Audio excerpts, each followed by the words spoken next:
Hello, friends, and welcome back to the Jank Tank, episode number 54. My name is Timothy Zaccanino. I'll be hosting for you today, and it's a Peasant Cube review, so you know we've got the boys on the line. We've got Daneelius here, and Teld as well, or Danny D and Daddy Teld, as they're known on the streets, I believe. Thanks for joining to Peasant Cube. If you're the listener here and you're wondering why Peasant Cube is coming before the mainline cube, well, we once again have had audio issues that are going to make it so that we can't actually release the mainline kind of high-power cube review of Avatar: The Last Airbender like I would have hoped to do this coming up week. But we are going to try to revisit that down the line. That said, that's a whole situation with scheduling time to record a big review like that, and we've really got to figure out the audio problems on our end because we keep losing some really good episodes. So we're going to focus on Peasant today, and normally by this time, if you watch or listen to all of our episodes, you would have gotten our spiel on all the mechanics and, you know, the set overview and stuff like that before talking about the cards. We're going to skip a lot of that today and talk about like mechanics as they come up. This is a official mainline episode of the Jank Tank. No more bonus episodes for these Peasant reviews. We're just going to make them a full thing, which means we do have to do all of our early housekeeping. And that means that you, the listener, should remember the best way to support Jank Diver Gaming and the Jank Tank podcast is to join our Discord server and come draft with us, give us your feedback. It's a great place to hang out with like-minded individuals and talk about Cube, Retail Limited, all things Magic. And you can find links to our Discord server wherever you're listening to this podcast. We have tons of scheduled drafts throughout the week, including our Peasant Cube on Saturday, our mainline Jank Diver Gaming Cube on Sunday nights, F&M style drafts on Fridays where our players vote on which cube to play, as well as various guest cubes created by members of our server throughout the week, so there's always plenty to do. Find our socials, youtube.com/jankdivergaming, twitch.tv/TeldTalks to see Teld chefing it up with some of the extra cubes that have been happening on the server lately. And, of course, Daneelius, you're here, so we'll shout out the Daneelius's Peasant All-Star Cube. And if you're listening, if you're looking at the show notes, which are in the description to this video down below, you'll see a link to Daneelius's cube as well. Okay, enough preamble from me. Teld, I know I already asked this question last weekend, but that's not going to air, so I'll ask again to both of you all what your association with Avatar: The Last Airbender is, if any. Yeah, so my association with Avatar: The Last Airbender is having reviewed the mainline cube episode of Avatar: The Last Airbender, and that's it. So nada, basically, and which means again, I'm assuming Daneelius is going to be our like feet on the ground, like letting us know everything lore related for Avatar, right? Yeah, I've seen at least a dozen commercials for this property, so I feel like I'm an expert. Do you think he's a man? Do you think he is a man? You can identify Aang though, right? Like we can all identify the bald one. Aang. I think that's yes, the bald right? one. Okay, all right, yes. We can do a better job of identifying the characters than M. Night Shyamalan did in that one movie that someone dragged me to once in college, which, by the way, if you ever want to watch a hilarious movie, I highly suggest M. Night Shyamalan's Avatar: The Last Airbender because it's freaking terrible. Is it better or worse than the Dragon Ball Z live-action movie? It's better. It's better. That's a low enough bar that it's just better by default. It's not much better, but it is better. Okay, we don't know Avatar. In case that was not clear to the listener, none of the three of us here really know anything about Avatar: The Last Airbender. So I'm sorry if we miss a cool joke or a nod to the lore. I respect Avatar for what it is. I just don't really know much about it outside of, like, yeah, I know the characters. I know everyone loves Iroh. I know Zuko used to be a bad guy and became a good guy, but then Azula became the bad guy. Like, I know all of those things, but sorry if we miss a joke. Let us know in the comments. Let us know if we miss any of the jokes on the cards, and we'll do our best to evaluate them from a Peasant Cube level today. So commons and uncommons from the set. This is going to include Avatar: The Last Airbender and the Eternal add-on. I still don't know if we have an answer to whether or not the bonus sheet cards are going to be rarity shifted, but we've left them off regardless, and we'll just evaluate those separately if they actually downshift any of them. Daneelius, do you want to go over the grade and scale that we're using? Just the the limited resources grade and scale, but how we've adapted it for cube purposes for anyone who might be joining us for their first limited review. Yeah, and we won't necessarily bring up grades on every single card we talk about, but We're generally using the limited resources grading scale like you mentioned. So this is A through F. A we're saying are basically bombs, absolute best in class cards, some of the best cards in Cube. If one of those kinds of cards comes up in the set, that'll be pretty rare that happens. But these are cards that you'll often splash and eagerly snap up whenever you can. Bs are going to be pulls into a color, archetype, or strategy. Usually these are going within the first few picks in a pack. And those will range from a B+, which are really strong pulls, down to B-, which are kind of weaker pulls. Your Cs are your pawns of Cube. These are generally going to be cards that make up the majority of your deck. C+s will get played a large percentage of the time in most decks, and C- will get played more rarely, maybe down to 25, 33% of the time. And then your Ds are cards that will be pretty narrow, pretty rarely played, but still have some sort of application. Generally speaking, I reserve D+ to D ratings for cards that really only go in like kind of one narrow strategy, but if you're looking to support that strategy, you might still want to play with those cards. And then Fs are cards that we're basically planting our flags and saying these should not really be in any cube unless you're going for some sort of a unique take on your environment or intentionally trying to power down your environment. And Fs are usually cards that Daneelius put on this list as a C that I put as an F. So not a lot of A's these days. Did we have an A in the last review at all, the Spider-Man review, or even Edge of Eternities? I don't think we've had an A in any of the set reviews that I've been a part of. Didn't I might have given Choco Comet an A. Oh yeah, you did. Yeah, I probably gave that an A as well, and it deserves it. I think it deserves it. Oh, yeah, that card's completely egregious. So like that's like what you should be thinking of when you think of A's. A's are like Sheltered by Ghosts and Choco Comets. Yeah, if you're watching I keep saying watching. If you're reading the document or following along on the show note document, you'll see some examples in each of these. And A's include things like Fear Fire Foes, Imidane's Recruiter, Hunter's Talent. Not like tons and tons of A's in any given set, and a lot fewer these days. They just don't print like slam dunk cards that often. But yeah, we'll be using that grading scale. Like Daneelius said, we're not gonna individually all say our grades unless there's like some sort of huge difference. But you can follow along on the doc as well. And we're also not going to go, mechanic by mechanic, like I said, but I do want to dedicate like some very small portion of the beginning of this review to the lesson mechanic, which, if you don't know by now, lessons are returning in Avatar, but without the learn spells that we got in Strixhaven. So you won't be doing that whole like wishboard, pull things out of your sideboard thing in limited that you could do in Strixhaven, which I thought was really, really cool. That said, there are a ton of lessons, and in Cube, you can mix and match sets, right? So the old Strixhaven learn cards work with all the new lessons the same way they would with all the old lessons. And of course, we're returning to Strixhaven with Secrets of Strixhaven in 2026. So the assumption, like the one task that they have for Secrets of Strixhaven, the one thing they have to get right is they have to bring us learn cards. And if the learn cards are decent, and there's enough decent ones, I think there are a ton of lessons in Avatar that get a huge bump in Cube. So it didn't make a lot of sense to individually talk about all of these like in the review itself, because what we're going to say is this card's not very good. But if we have a robust enough learn lesson package, they go way, way up. And I think they become like almost Cube all-star level if you have actual good learn cards. I think that mechanic is just so good in theory. You just need the actual learn cards to be decent. Not that they're like all terrible right now. You could play Divide by Zero, Igneous, whatever it's called, Inspiration. You could play whatever decent learn cards, Professor of Symbiology. You could play those to kind of make lesson work right now, but I think we are going to need better learn cards, or at least a handful of more playable learn cards in Secrets of Strixhaven before the lessons really take off. So how much do you guys want to go into these right now? Are there any that you want to talk about on an individual level, or should we just kind of leave it as like lesson is back, we'll revisit it in the future? I was just going to say, I think we should probably spend kind of limited amount of time here. There's a couple of these that, maybe we could talk about individually, but I think broadly speaking, these cards are pretty contingent on something that we don't have yet, and we have no guarantee of getting just yet, even if it's kind of presumed.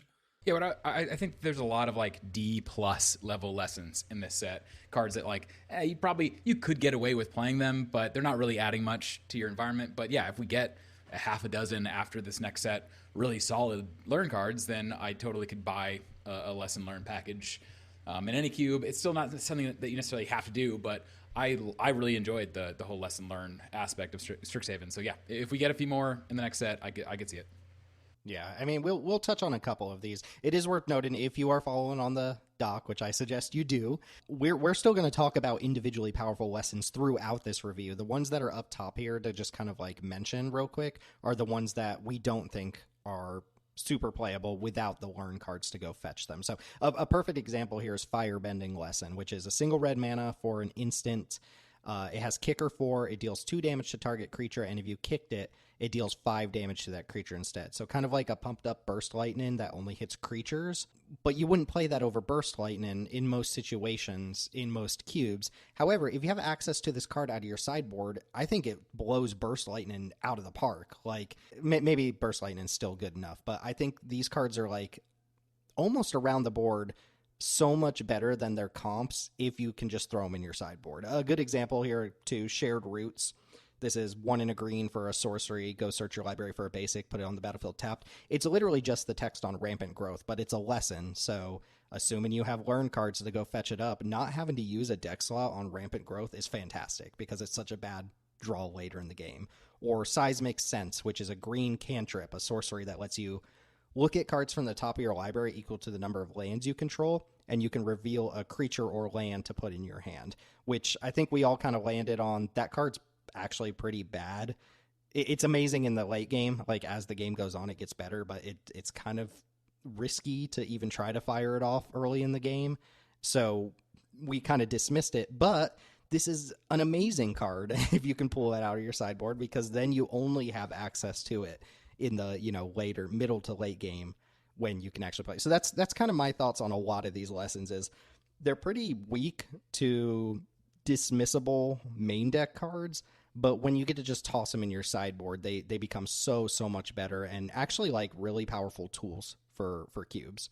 And you added even more here, and I could have expanded this list. I just kind of like cut myself off, but kind of any generic effect here that you can turn into a lesson becomes interesting once you have those learn cards. We just need to get those first. Yeah, there's a few on here too that I don't want to spend a bunch of time talking about it. I do want to mention the card Azula Always Lies, which is just Subtle Strike as a lesson. It's one of my favorite like retail cards, and I absolutely love playing with cards like Subtle Strike, and getting to play that in cube would be cool, but it always comes up a little bit short. Mm-hmm. Yeah, there's a Mind Rot here. There's Octopus Form, which is not Dive Down, but Magic Damper, Shore Up, but as a lesson. Like they did that with a lot of cards. Is just take a card that exists and make it a lesson, which obviously makes it a huge improvement over whatever the previous card was. My takeaway is that these are just all across the board way better than the lessons that we got in Strixhaven, which makes sense. And I can imagine that if we get I would hope we get lessons in the next Strixhaven set, and I can imagine that they will also all be worse than this, because when you pair these cards with learn spells, it is kind of busted. And so yeah, the fact that they just gave us, a bunch of cards that are, significantly stronger than other lessons that we're likely to see or have seen is worth noting. Okay, I have a crack take for Strixhaven. They are going to print Learn, but they're not going to print any lessons in Strixhaven, and you're going to have to use Learn as a rummage mechanic. which totally forget you can do that sometimes. Yeah, and then they're going to amp up the power of lessons, of the learn cards, and so we'll get really good lessons in one set and really good learn cards in the other. You have to buy both of these sets if you want to participate. I'm actually very, very excited for these, and I'm excited to talk about the lessons that actually just kind of make it there on their own merit, which we'll talk about quite a few because they slapped a lesson on like 40 to 50 cards in this set. But these ones up top are ones that like I get way more excited about them, 4 or 5 months from now when we get the learn cards. So absolutely. Probably enough on that right now. We can actually jump into the review of the cards here, starting with white. And I do want to mention that Daneelius basically begged us to start with Wolf Cove Villager, nonstop, day in, day out, 12 o'clock midnight, hey, can we start the review with Wolf Cove Villager? And it's just like, no, I'm sorry. Is that Diregraph Duel in the year of our Lord 2025? Yes, which Daneelius wanted, Daneelius doesn't respect my time, so he wanted to make the Peasant review an hour longer by making us talk about Wolf Cove Villager. If you recall, I wanted to review every single card in the set, but y'all want to keep me in a box.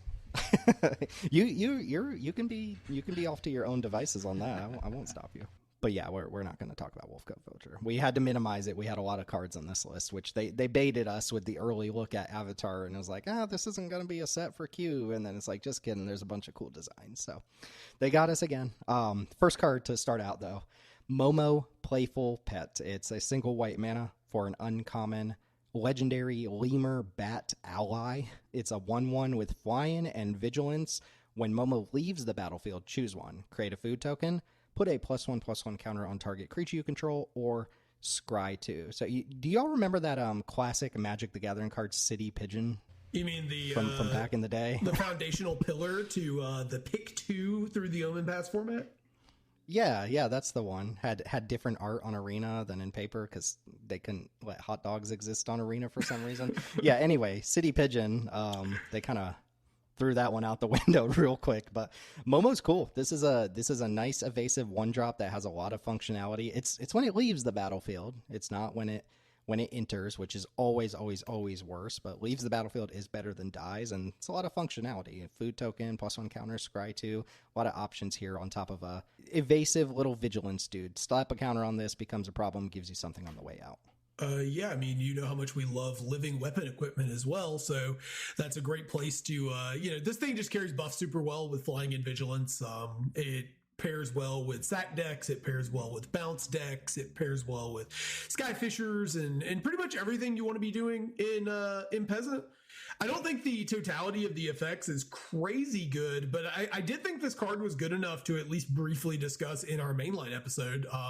And here in Peasant, I think it's a lot more synergistic and a lot more on rate in terms of what it's doing. So yeah, note the type line legendary. I mean, we've talked about that the last few sets, that with Universes Beyond, we're getting more and more of these, and now we are really hitting critical mass at this point, so we just need some legendary payoffs to make us excited for these. And yeah, this is just a pretty significantly power crept Miner's Guidewing in my mind, and I think the Guidewing is cubable adjacent, at least. I know that some people do play with that card already, and I think this is just clearly better. So excited for this, and basically any white deck. I have a hard time imagining a white deck that doesn't play this card. Mm-hmm. You know what this isn't better at doing is web slinging. So City Pigeon still gets a point. I'm sorry. I said the thing. In web. Thank you. Teld, you mentioned talking about this on the mainline review that people will never hear. Do you want to also mention the other white 1-drop that came up in that same conversation? Thanks for that transition. We're going to talk about the Duke, Rebel Sentry. The Duke is a single white mana for a legendary creature, human rebel ally, and it's a 0/1 that enters with a +1/+1 counter on him. You can tap to... Have cards always said him? Anyways, tap. They started doing that recently, pronouns on the creatures. Tap, remove a counter from the Duke, put a counter, +1/+1 counter on another target creature you control. It gains hexproof until end of turn. And this card I kind of gushed about like as just a card that is kind of a actual Peasant appropriate version of these kind of protection mom style effects we see. This one doesn't give actual protection, so it only gives hexproof. But I'm really into this. I think it is one of those cards that, when you're dreaming up scenarios with it, it probably seems better than it'll actually play ever so slightly. But I mean, it gets the first protection effect for free. You don't lose the counter in the process. If this had been designed 10 years ago, you would have to remove the counter and you wouldn't get to put one on there, right? You would sack it or something. And you do. This makes it like an instant speed combat trick in addition to a protection spell. If you're able to put more counters on the board through a variety of means, stuff like Mentor comes to mind as a way of repeatedly putting counters on this thing to move them around, which can make the Mentor guy bigger and do some stuff there, or training, whatever it is. I think this card's really cool. I think there's a lot of synergy here, and I think the floor is pretty decent as well. It's a Vesperlark target if you're still on that card. I really like this card. Yeah, I definitely see the vision. I think it is it's a solid card. Comparing it with Zach Fair, which I think is the clear comparison that was at least most recent. The big difference is that you can't use the Duke the turn it comes into play, which obviously doesn't matter on turn one. And on turn one, I could even see it being better than Zach Fair in a lot of instances. But I just think it's a much worse top deck than Zach Fair because you do have to untap with this for it to do anything. And I think that really does matter for your cheap cards. Like the thing that separates the really good cheap cards from the just fine cheap cards is that they're good top decks, and I don't see this being a good top deck. So for me, this is worse than Zach, but I definitely see it being potentially more interesting to play with, more interesting to draft with and build around. So it wouldn't shock me to see this in the cube, certainly over Zach. But I think I'll probably stick to Zach for now. Sure. Yeah, I also don't necessarily. I mean, do you think that those two cards have to be competing, or or the 1-drop space something that if you're looking more towards utility like we do, is there some space where you play both of them because they're just kind of doing a thing you really want out of your 1-drop? Yeah, no, I can definitely see that also, especially in larger cubes. I definitely could imagine playing both. So I think it's a solid card. I don't think it's a bad card. If you only want to play with one or the other, I would say Zach's probably a little better. But even there, again, I think the Duke might be more interesting. So eminently keepable card for sure. Mm-hmm. And Daneelius, since you're the Avatar lore buffed, can you explain to us who the Duke is in the cartoon? Yeah, the Duke, I believe, is the supervillain of the show. He's the bad guy. Yeah. It's not Azula, it's the Duke. They just made like this random 1-drop uncommon for. Okay. But also a legendary creature, by the way. Legendary creature matters. Yeah, there's I believe 112 legends in Avatar or something like that. Like new legends, not even reprints, but yeah, I would be I don't want to derail too much, but do we not have like any Legends Matter payoffs at lower rarities besides like Blitzball style cards or something like that? We have whatever the Through the Omen Path version of the Daily Bugle is. Yeah, we not quite what I'm. There's Frodo from Lord of the Rings, the white-green creature that like whenever a legendary creature enters, the ring tempts you. I think so. That's I think the best we have right now, and in my mind, that's definitely not good enough. So we need something more, but I can imagine we'll get it at some point. Yeah, we probably will. Probably in TMNT though, so I don't want to play it. So, Daneelius, you have this next card creeping up into B- territory potentially. Do you want to take it? Yes, this is Water Tribe Rallier, 1 and a white for a non-legendary human soldier ally uncommon. It's a 2/2. It has Waterbend 5, so first instance of a Waterbend. You look at the top 4 cards of your library. You may reveal a creature card with power 3 or less from among them and put it into your hand. Put the rest on the bottom of your library in a random order. And to Waterbend, you can tap basically anything, lands, creatures, or artifacts. So a couple things I really like about this. One is the power 3 or less line, which allows you to pick up creatures that scale up in mana value, potentially all the way to 5 or even 6, depending on the kind of value creatures. And often we are running in Peasant quite a lot of value creatures that might have a little bit less power than their mana value, but you get some value attached to it. So it's quite nice that this can pick that up. It's nice that you can tap your artifacts and creatures, so that this works really, really well with job select and for Mirrodin style equipments. If you have 2 of those in play plus Water Tribe Rallier, that's 5 already, and you can activate this ability potentially the turn this comes down with no other open mana. So I like both of those features quite a lot on this.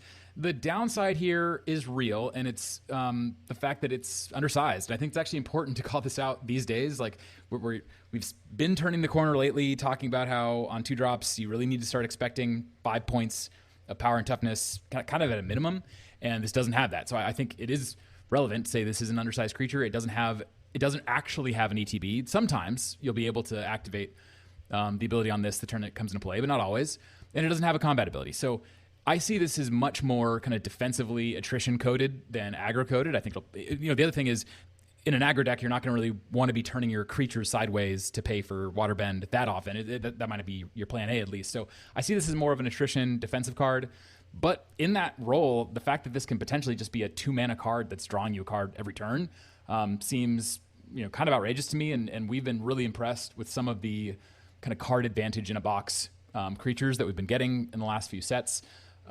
Spider-Man UK or Sarn from the last set is a good example of that, as is the red version. Oh gosh, Spider-Man, Superior Spider Foes, something like this. Anyways, we've seen a few of these. Restless Razor Kid, My bad. I believe is the name of it. So yeah, we've been really impressed with these card advantage, every turn card advantage in a box creatures lately, and this one only costs 2 mana. So I definitely can see this getting up into the beat range, as long as you keep in mind that this is going to play out better in a more attrition defensive style deck. This card looks good to me, actually. I have it as just a C. You guys have it as C+. I think I should come higher on it. There's just going to be board states where like you're drawing an extra card or 2 every turn without actually like spending mana to do it.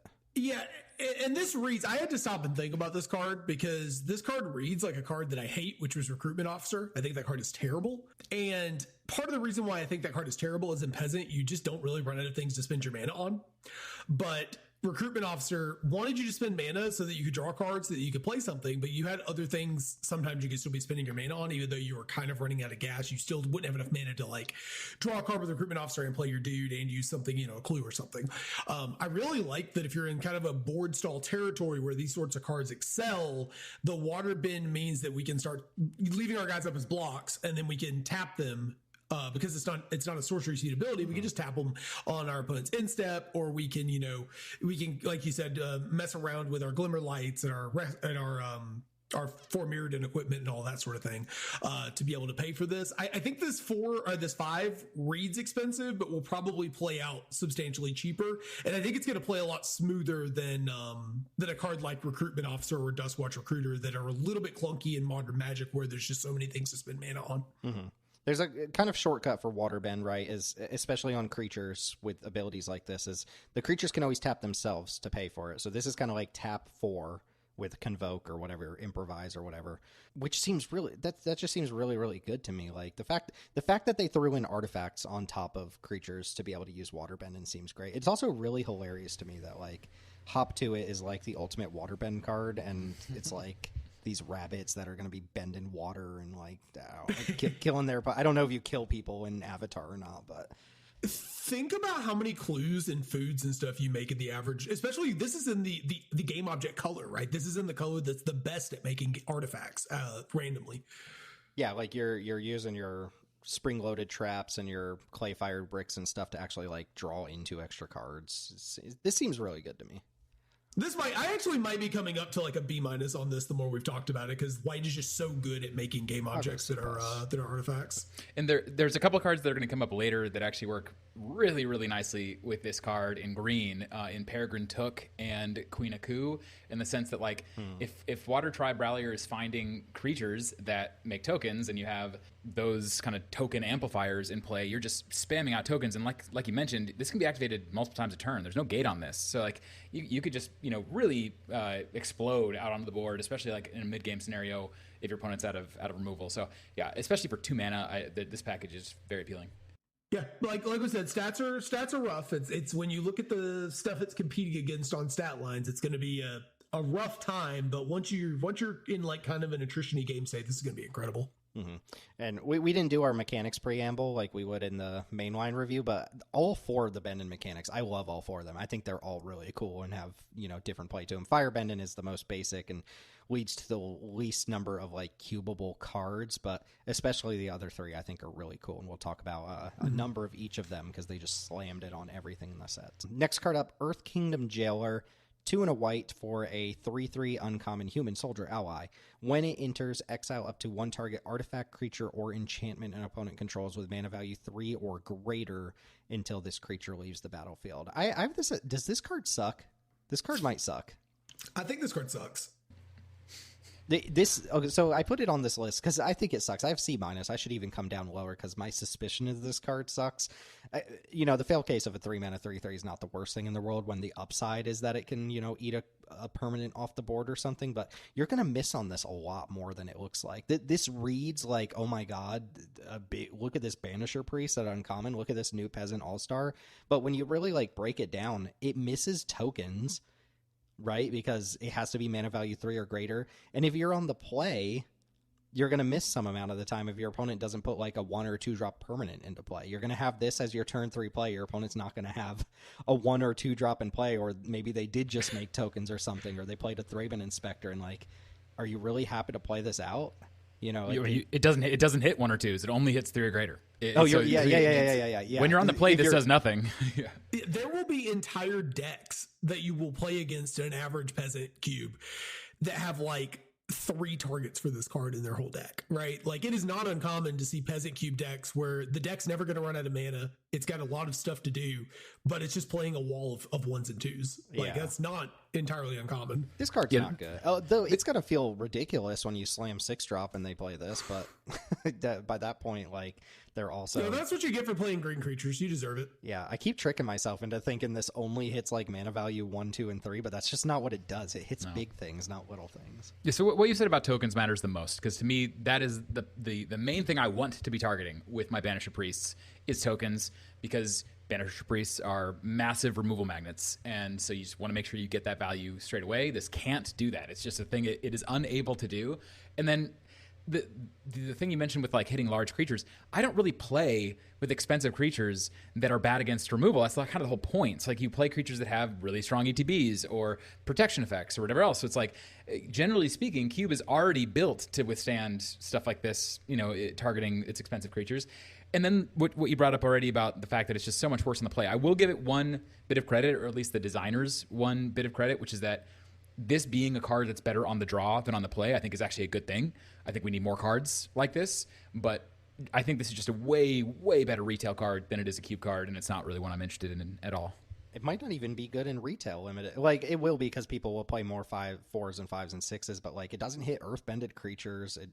It has the same exact problem where if you have this on 3 and your opponent doesn't have a target and this is your only play, you have to just run it out. Like, you can't skip turn 3. So I bet this card looks like, premium uncommon for limited and doesn't play out that way, would be my guess. Yeah, it is weird that this doesn't hit earthbend cards. I guess because it's it's part of the Earth Kingdom. They can't, mess with the land or something. I don't know. Well, that's a whole other critique of the set, is that the stuff that hits the lands and the stuff that doesn't is not necessarily readily apparent on the cards, and I think people will be in for a rude awakening on Arena for their first drafts. Yeah. Well, RTFC, as they say. Speaking of cards that can't hit lands. Okay, Aang the Last Airbender. That's not what the show's called. 3 and a white for... This is how many Aangs are in this set? There's got to be more Aangs in this set than there were, like, Gandalfs in Lord of the Rings, right? This might be the most named character of any Magic the Gathering card. I would bet money on that. Aang the Last Airbender, 3 and a white for a 3/2 uncommon legendary human avatar ally with flying. When it enters, airbend up to 1 target non-land permanent. And a reminder for airbending, when you airbend something, you just exile it. Its owner can pay 2 generic mana to cast it from exile. Observe in time restrictions. Aang also says whenever you cast a lesson spell, it gains lifelink till end of turn, which not nothing, but just isn't. That's like the horrific Assault Eldrazi text. It's just not going to be a part of the evaluation. So 4 mana, 3/2 flyer that blinks out a permanent on either side of the battlefield and lets the owner of that permanent recast it for 2 mana. See, they're onto our Skyfisher scam, and they've just started printing the Skyfishers in various configurations so that, it bamboozles you a little bit. Airbending is the ultimate Skyfisher ability. This set is very high on pseudo Skyfisherification of cards or whatever. There's a lot of Skyfishers. I'm glad we made the Skyfisher tier list before this set, because we would have like 40 new cards to add. Yeah. Daneelius, you were the one who originally presented this, yeah. And I do kind of see the dream here. I'm very skeptical of how often you're going to be airbending opposing permanents, because a lot of them are value permanents and people can replay them. But obviously, it's better to have that option on top of being able to exile your own stuff, which I think is probably the default we're looking at here. I disagree. I think that, okay, so we'll talk about this again with Airbending Lesson coming up in a second, because thankfully these two airbend the same class of targets, which not all the airbending cards do. Again, read your cards, people, before you play the set. But so I'm right now, especially for Cube, maybe not quite so much for retail, but especially for Cube, I'm shortcutting this airbend up to 1 target non-land permanent line as just return target non-land permanent to its owner's hand. And the reason for that is I think that by far the most common target in Cube is going to be a 2 mana play. That it's the most common mana value in Cube, generally speaking. It's if you look at people's decks when they post them, by far, especially in Cube, by far, I think 2-drops are the most common permanent that you would be potentially targeting with this.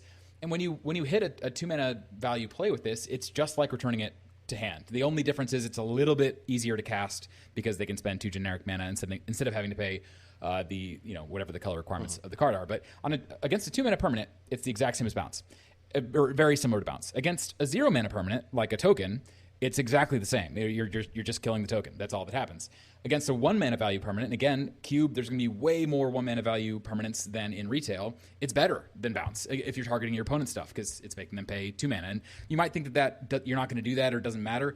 These days, a lot of 1-drops are cards like Cloudfin Raptor or Saz's Chocobo that grow over time, and you need to get rid of those cards. And the fact that not only do you remove them from the board, but you make them that much harder to cast after the fact, I think is relevant. And then, okay, you target a 3 mana play with this, and it's 1 cheaper for them to play back. I mean, you're still going to be doing that a fair amount of the time. And just like we were saying with the Earth Kingdom Jailer being way worse in Cube because there's way fewer cards that cost 3 or more, I think that Aangs is going to be way better in Cube because there's not that many permanents that cost 3 or more.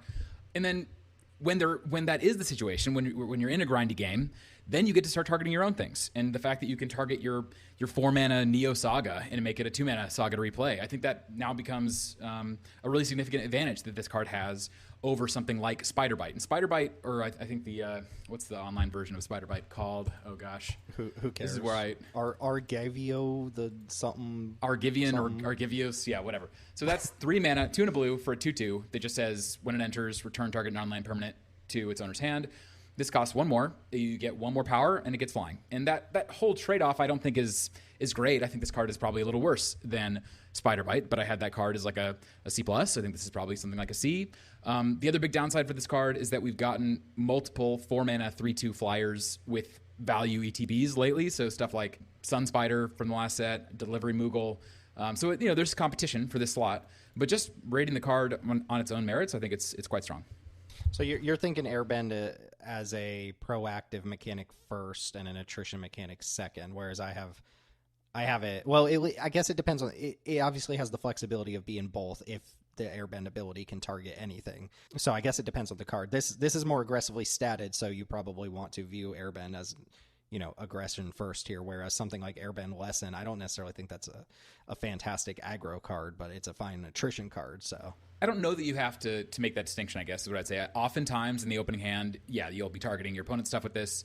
Oftentimes when drawn off the top, you'll be targeting your own stuff, but not always. Like if we draw this off the top and you remove their blocker and get in for a big attack, that's going to be great. And who cares that they get to replay the card for 2 mana? So I just think this card, I think that ultimately for Cube, Airbend is just very similar to Bounce, a permanent, and we've had those cards before and they're good. So I think this will be similarly good.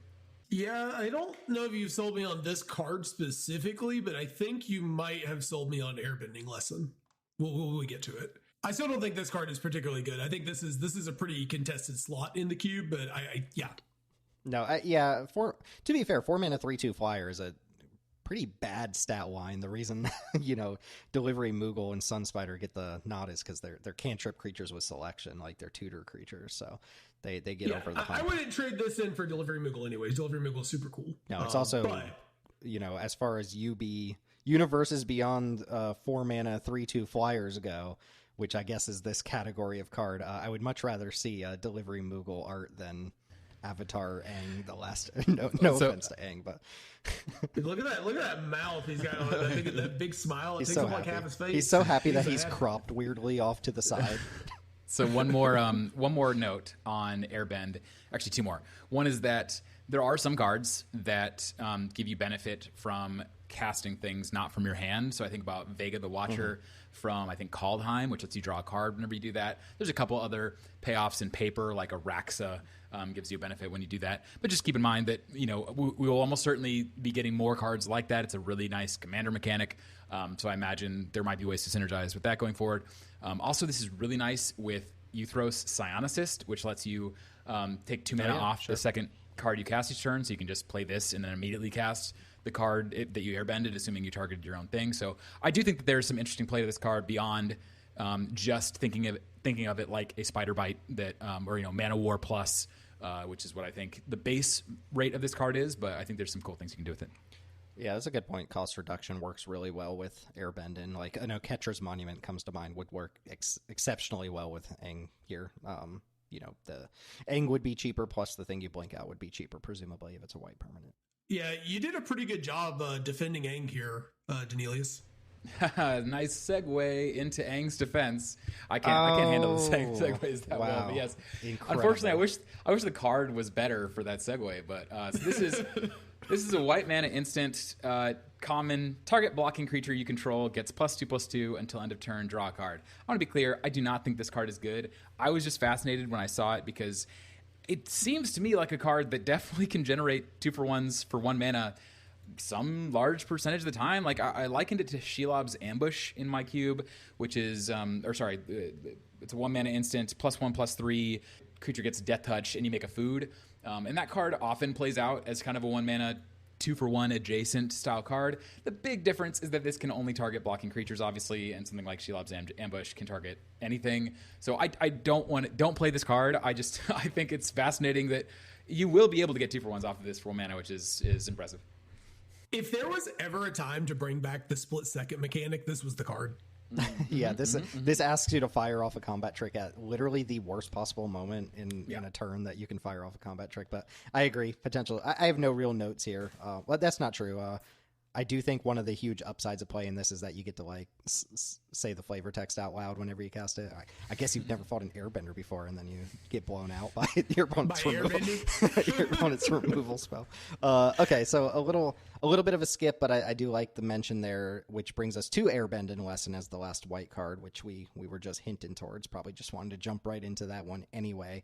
This is 2 and a white for an instant speed. Hey, it's a lesson. Airbending Lesson is a lesson, which again, I just want to make that note. I'll mention it when it's relevant. I won't go into the same detail every single time, but the fact that this has a lesson type on it means that it will probably get better next year. And if the baseline is already that we're interested in the card or we think the card is playable, then, bump it up like almost a whole letter grade for me. Once you get actual learn cards in your cube. So anyway, Airbending Lesson, 2 and a white, instant, airbend target non-land permanent. Again, that's from you or your opponent. Not every airbend card does that. And then it cantrips, draw a card. So I think Repulse is actually, comparing airbend to bounce, Repulse is actually a very good comp here as a way to get something out of the way. Its owner can recast it and then draw a card. Yeah, I'm sold on color shifted repulse. Actually, like I said, the Aang, I can leave that one. I don't really care. But this is kind of unique territory in white. Like, this is not something we get access to a lot. There's a ton of utility here for being able to generate tempo in the early game when you're trying to get your grindy engines online, and then once you've got those things online, this is also a good attrition tool. And it's a lesson if we're able to get learn cards out of Strixhaven. This card seems really solid. Yeah, Repulse is one comp, but if you actually if you view Airbend as what I was saying before, that it's basically just return to hand, for Q purposes at least, we don't get 3 mana instant speed draw a card with that effect. We generally get that for 4 mana. We think about cards like Eject from Final Fantasy, or Turn into a Pumpkin, or things like this. Like, we don't. It's hard to get that effect on 3 mana without giving something else up. So I see this if Airbend. Target non-land permanent. If that just plays out as return to hand, then I think this is like almost clearly best in class for this effect. And again, the fact that it's completely new for white is very exciting to me. Yeah, I mean the Uthris Ionicist, Clarion Spirit synergies here are really nice. Like your double spell, your draw 2 synergies, your all those are present as well. Cost reduction stuff too, like it costs a lot of mana because this costs 3, but warp out.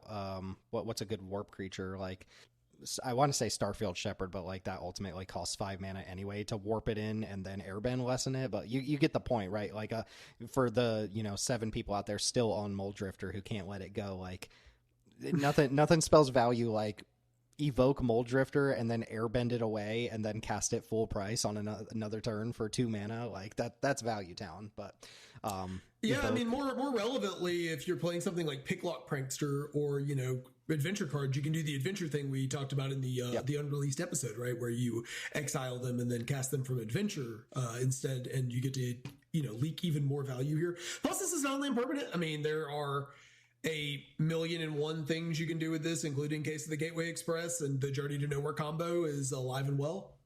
Airbending, and like Daneelius said, not every airbending ability targets the same like breadth of stuff, but target non-land permanent is very flexible. It essentially makes it a split card between like the normal blink spells. Like we've seen Acrobatic Maneuver, Scroll Shift, not super cubable cards, not even really good limited cards, but when you tack on the ability to point that at an opponent's permanent, it suddenly becomes way, way more interesting. So I'm very interested in Airbending. That might be the last Airbending card we talk about. There might be a gold card or something, but it is a very cool mechanic. It's the bending mechanic that is used the least in the set, I think for flavor reasons, because there are fewer airbenders in the world than other benders, in case you didn't know. Yeah, last card I did want to mention is Combat Thresher. Oh yeah, you yeah. can prototype this in, and then your airbending lesson it. You can cast it for 2, and you get your 3/3. You've drawn like 3 extra cards. That's like a real thing too. That's not even like gimmick territory. That's just Yeah, you're just putting like 2 powerful cards in your deck at that point. Like, I think this card, like when we've talked about it as thinking of it as a tempo spell first, and I'm like, I'm slotting this mentally in my head as a card that buys me time to get my value engines online, and it contributes to that game plan later. Yeah, I'm 100% sold on this card.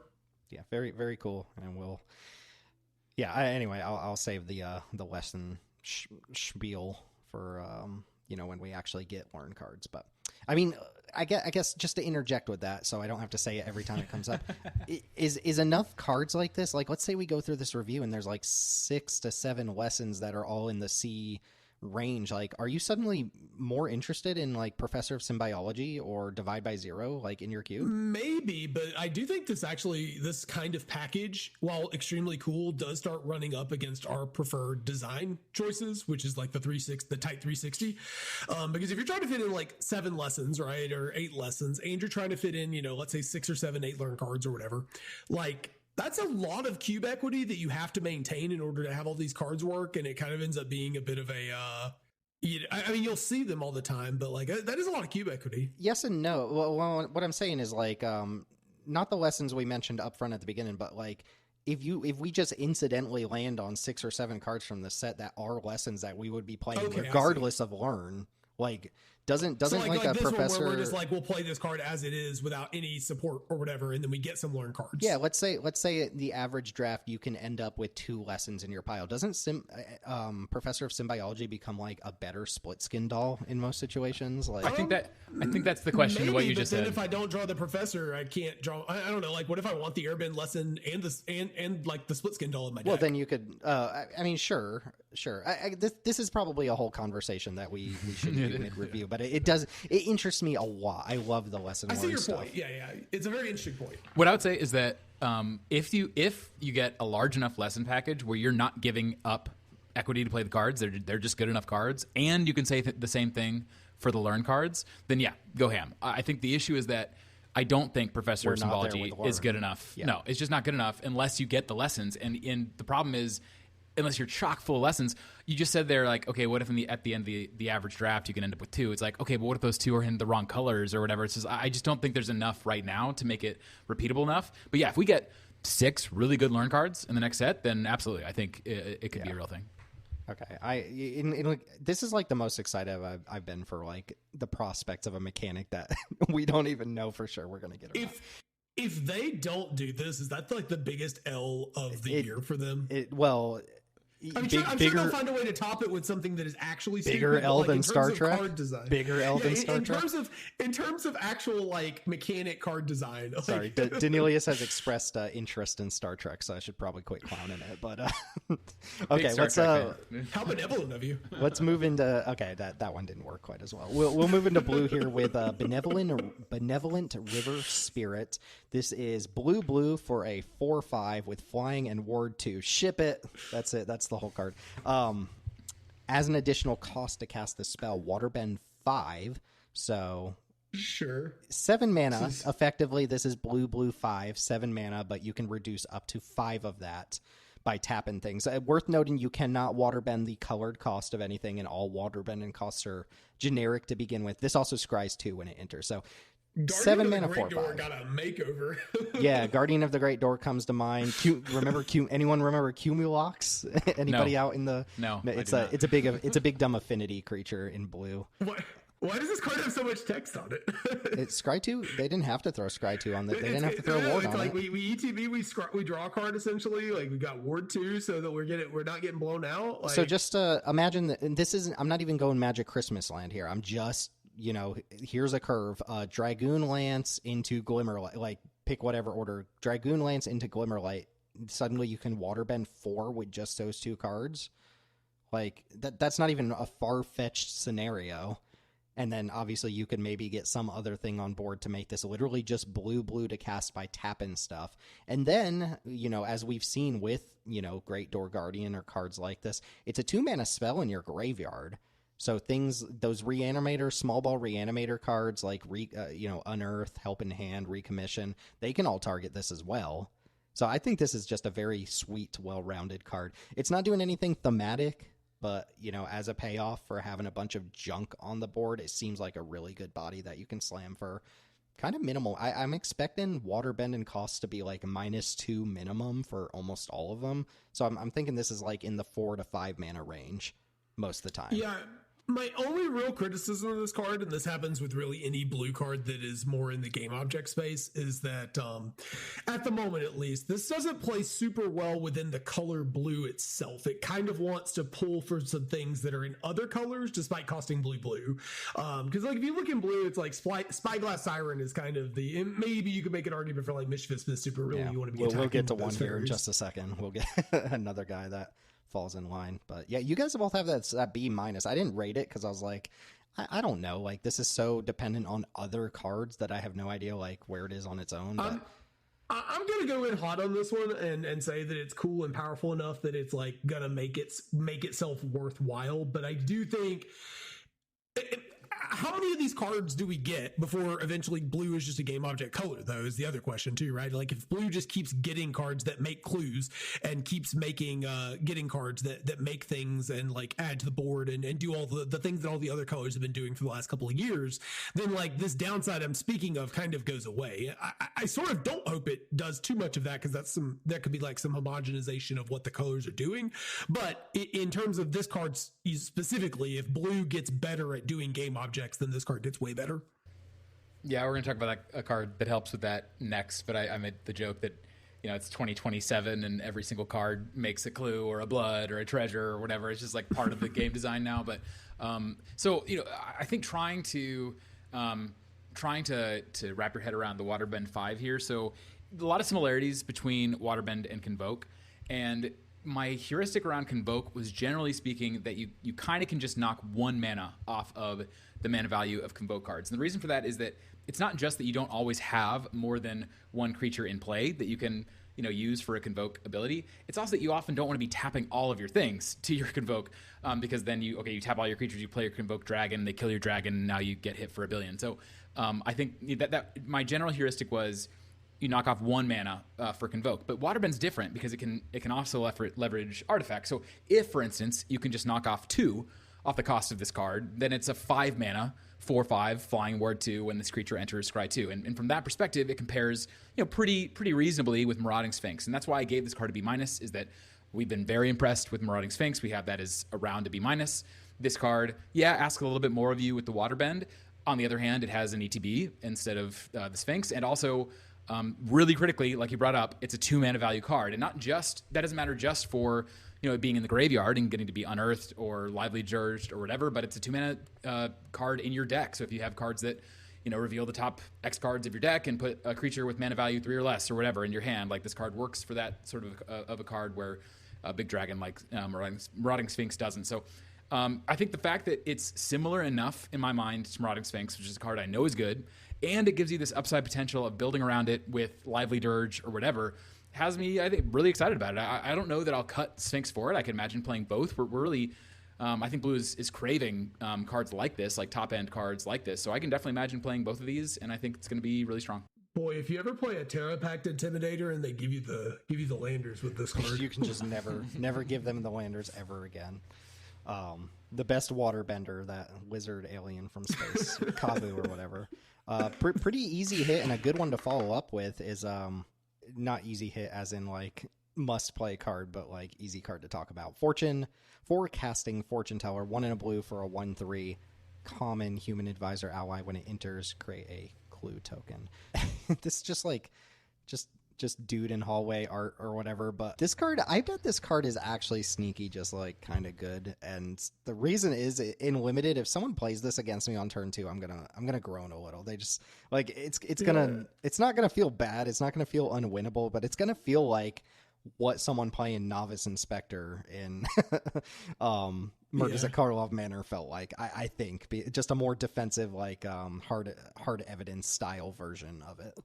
Well, we're on Shellfish Scholar at the moment, and I like that card, but like this fits probably better, right? Like it just does. I mean, like I guess it depends on what synergies you want to push, but like given the kind of cards we've been getting lately, I could see that being a card this being a card we tried despite it not being particularly interesting. This is almost certainly just rock solid playable, and like I mean, they haven't given us like 2 mana 1/3 draw card anytime recently, so like this is about as good as we've gotten in terms of the card advantage sort of space, and I think Make It a Clue might just be better than just straight up drawing a card in some spots. It is with water bending. I think it's funny that y'all say it's bland, because it makes a token. It's 2 objects for 2 mana. You're just stoked. You're just fucking stoked about it. It's like, what else do we want for 2 mana? It makes 2 game objects. You saw this and you shiver. You like the hair on your arm stood up. I mean, like, they did man. it. I mean, I agree with y'all in the sense that like this is the most C card that ever did C, but it's exactly what Blue wanted in my mind. Slam dunk. Can't imagine it ever taking it out until we get a slightly better version of this. Imagine playing Cube and your opponent plays a 2-drop aggressive creature with 2 power and you're just like laughing. It's just like, what a ridiculous concept these days. So yeah, I think this card is so easy of an include. That's the reason why it's bland, is because it's just so obviously solid. But you will be able to synergize with this card in many ways. I think it's going to be very interesting to play with. It annoys me because I spent so much time harping against like peasant creators making every creature in their cube a cantrip creature, and now they're just all clue cantrip creatures instead, which makes them like all playable again and great again, and they do all this synergistic stuff. But like we've just dumped cantrip creatures in favor of clue creatures now. We're full blown on the bell curve meme, right? Like the bottom end of the bell curve is play Mold Drifters. We're back the at the top end bottom. of the bell curve is now play Mold Drifters. Oh my gosh. Okay, Daneelius, you have probably thought about the next card a little bit harder than either of us, so I'll let you take Katara. And again, Katara having 18 versions of the same character in this set. I'm sorry, 9 cards that have Katara in the name of the card. Go ahead and read this one for us. Yes, this is Katara Bending Prodigy, 2 and a blue for a 2/3 legendary creature. There it is, a human warrior ally, and it's an uncommon. This is at the beginning of your end step. If Katara is tapped, put a +1/+1 counter on her. And then she has Waterbend 6, draw a card. This is ungated, no tap, no once a turn, no sorcery speed, whatever. So, yeah, when I originally saw this card, I was really hot on it. I thought it was really exciting, similarly to why I liked the Rallier that we talked about before. It's like these creatures that have persistent card advantage stapled to them have just been huge overperformers. I've come down significantly on it after I've thought about it more for a few reasons. One is it still is understated. 3 mana for a 2/3 is very poor. We get that now for 2 mana these days with upside, so that is not a good stat line. Waterbend 6 is meaningfully more than Waterbend 5. Like every point you add to that definitely matters. And so I think for the package to be reasonable, that top line has to be relevant, and I basically just don't think it is. At the beginning of your end step, if Katara is tapped, put a +1/+1 counter on her. Like the whole value of Waterbend in my mind is that you're passing and you're leaving up all your stuff so that you can use all your permanents at instant speed on your opponent's turn. So the idea that like, to really get the value out of this, you're playing it and then tapping it immediately. I don't think that's going to be a very common or successful play pattern. So I'm giving it a D+. I don't think it's a bad card. I think it's a card. I wouldn't be surprised to see this in someone's queue because there's a lot of promise attached to it. But I think all the knobs on this are turned just slightly down enough that it's not a card I plan on playing with. Yeah, I feel like this card is like that Waterbend text is a little sneaky because I actually think the spot where this card makes more sense is in like vehicles, mounts type space. I don't necessarily think that's anything that any of us are doing, but I think if you're pairing this card with something that allows you to kind of force tap it on the first turn without spending a bunch of mana, like Waterbending 6, like, if you've got good 2 mana vehicles in your cube, like the Viking Longboat or whatever, if that's a good card in your environment, I'm not saying that that's a good card, but if that's the kind of card that's playable in your environment, then this card gets a lot better, right? Because you can like fire it on your vehicle on 2, you tap your Katara on 3, and now you've played like a 3 mana 3/4, and you've got that Waterbend text floating around, and every time you attack, Katara is getting bigger. I think if you're able to play this on turn 3 and get a counter on it, it's actually pretty good, but I don't think that has anything to do with the text that's actually printed or the play pattern intentions on the card. Yeah. Are her fingers just like really, really big? She's yeah, I don't have much to say about the card that you guys haven't already expanded on. Good with other waterbending cards, presumably. Though there aren't a lot of like cheap waterbending cards that let you play this and waterbend in the same turn. So I'm not super excited about it. I think it really hinges too much on getting that first +1/+1 counter on it, like the turn you play it, and then also just leaves you exposed if you're probably tapping it down the turn you play it, so you just get like run over. So I'm not super jazzed about it, but I don't think it's like terrible. And there's, like you said, there's not a lot of like immediate comps for it either. So Teld, you ready to attack the moon? Yeah, I was gonna say, speaking of cards that we don't have good comps for, this is a pretty unique card. So this is Princess Yue. Is that how you say that? I guess. Let's go with it. Princess Yu. Princess Yu. Gyo, 2 and a blue for a 3/2 human noble ally. Of course, it's a legendary. And when Princess Yue dies, if she was a non-land creature, return this card to the battlefield tapped under your control. She's a land named Moon, and she gains tap at a colorless mana. She's still legendary. And hidden down here at the bottom, there is a tap Scry 2, and she can do that both as a creature and as a land. I don't know. You could tell me in 6 months that this card is trash and we've already cut it, or that it's like low key kind of broken, and I would believe you either way. I think this card is a lot better than the low grade I initially started out with after talking to some people about it. Yeah, my gut is, I think I appear to be the one who is the highest on this card because I've got it like a B-. I think this card rules. This card's awesome. I really like a card that I can play on turn 3 that if you kill it, it ramps me. And if you don't kill it, I've got a blocker and I can scry 2 if you aren't you aren't pushing me. Like I'm not going to attack with this thing, right? I'm going to sit there and I'm going to scry with it and I'm going to block with it. And then I'm going to get some mana off of it. Maybe I'm going to force sack it myself. I don't know yet. And like, even once you get the land, we're never flooding, right? We set that up, keep stop. We tap 1 mana, we scry 2, we find gas. Like, I don't know. This card seems really, really good if your plan is to just sit back and draw a bunch of cards and play to the board and like not attack. Yeah, I mean, I originally came in at, I think, B or B- alongside you. I came down. I honestly don't know. It doesn't really matter to me. I'm definitely going to be playing with it because it demands to be played, and we'll just figure it out over time.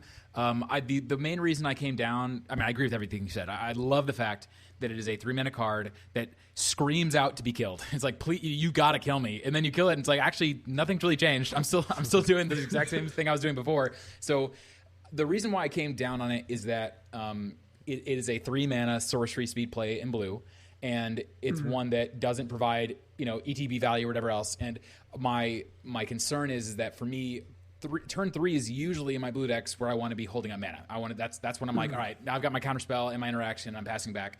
And I have to dock all of the 3-mana cards in my mind that are sorceries a little bit because of that. So, same goes for Psionesis. To me, Psionesis would be broken in half, except for the fact that, yeah, it does lead to some kind of awkward play patterns, but Psionesis then pays you back kind of immediately with mana the next turn, assuming it survives. Also, this is not stopping any of your opponent's attacks. Like, yes, it gives you value when it dies, but it will die often. So there's some downside there. But, I mean, I'm trying to talk down a card that I think has the potential to be really cracked. My initial comment here, I think, was like, this might just be cracked in half. It seems kind of nuts to me, but I'm trying to think through some of the play patterns, and I can imagine situations where it's not quite as good as it might seem. But yeah, I'm going to play with it, definitely, for sure, and we'll find out. Yeah, I'm going to be forcing a lot of blue-black aristocrats over the next few Peasant Cube drafts. Well, you haven't even mentioned the fact that, like, it dies, it turns into land, and you can just, like, blink it or whatever. And, I guess the fact that it's a land means that a lot of the things that you might Skyfisher won't be able to target it, but Skyfisher itself can target it, and then you can just replay it again. Like, there's a lot of plays. We can just Earthbend it, right? Yeah, you Earthbend it, and then it comes back in as the creature when it dies. There you go. Yeah, somebody pointed that out in Discord the other day. I get the like trying to temper yourself a little bit, but I think we could approach B range high C for sure. Is it me, or is the art just like weirdly cropped on all these cards? Like, this just seems wrong to me. But she's not holding a giant sword, is she? No, that's like a banister. I thought the same thing. I thought this whole time that was a giant sword. I was like, man, that's so metal. It's the Masamune. Cool. No, this is a very sweet card, but No real comps for it either. No real comps. Yeah, this is the kind of card. Daneelius talks a lot about. He mentions a lot that cards like what is it? They are interesting and reasonable, but don't demand to be played. And this is like, I have no comparison. I don't know I don't know if this is good or not. But yeah, it does. It definitely demands to be played. You should be putting this in your cube because it's cool and you should try it. This is the most demand to be played card I've seen in a long time. It's just like there's not in terms of comps. There's one comp that I found. It's Crystal Ball, which was a card that, 10, 15 years ago, 3 mana artifact, and it had no power or toughness, and you could pay 1 mana and tap it to scry 2. This gets that for free on top of a 3/2 that it dies into a land. It's like this is such a hilarious example of power creep. It's kind of nuts. Poor man's Sensei's Divine and Top there back in the day. Okay, Knowledge Seeker. 1 in a blue for a 2/1 uncommon Fox Spirit with Vigilance. When you draw your second card each turn, put a +1/+1 counter on it, and when it dies, create a clue token. So a Thopter mechanic that dies into a clue instead of a Thopter. I got nothing left after gushing all about Princess Yue. You guys talk about this one. It's fine. Does this not demand to be played? Does this fox face in the wrong direction on a sand dune next to a Urza's Tower not demand to be played? What's going on?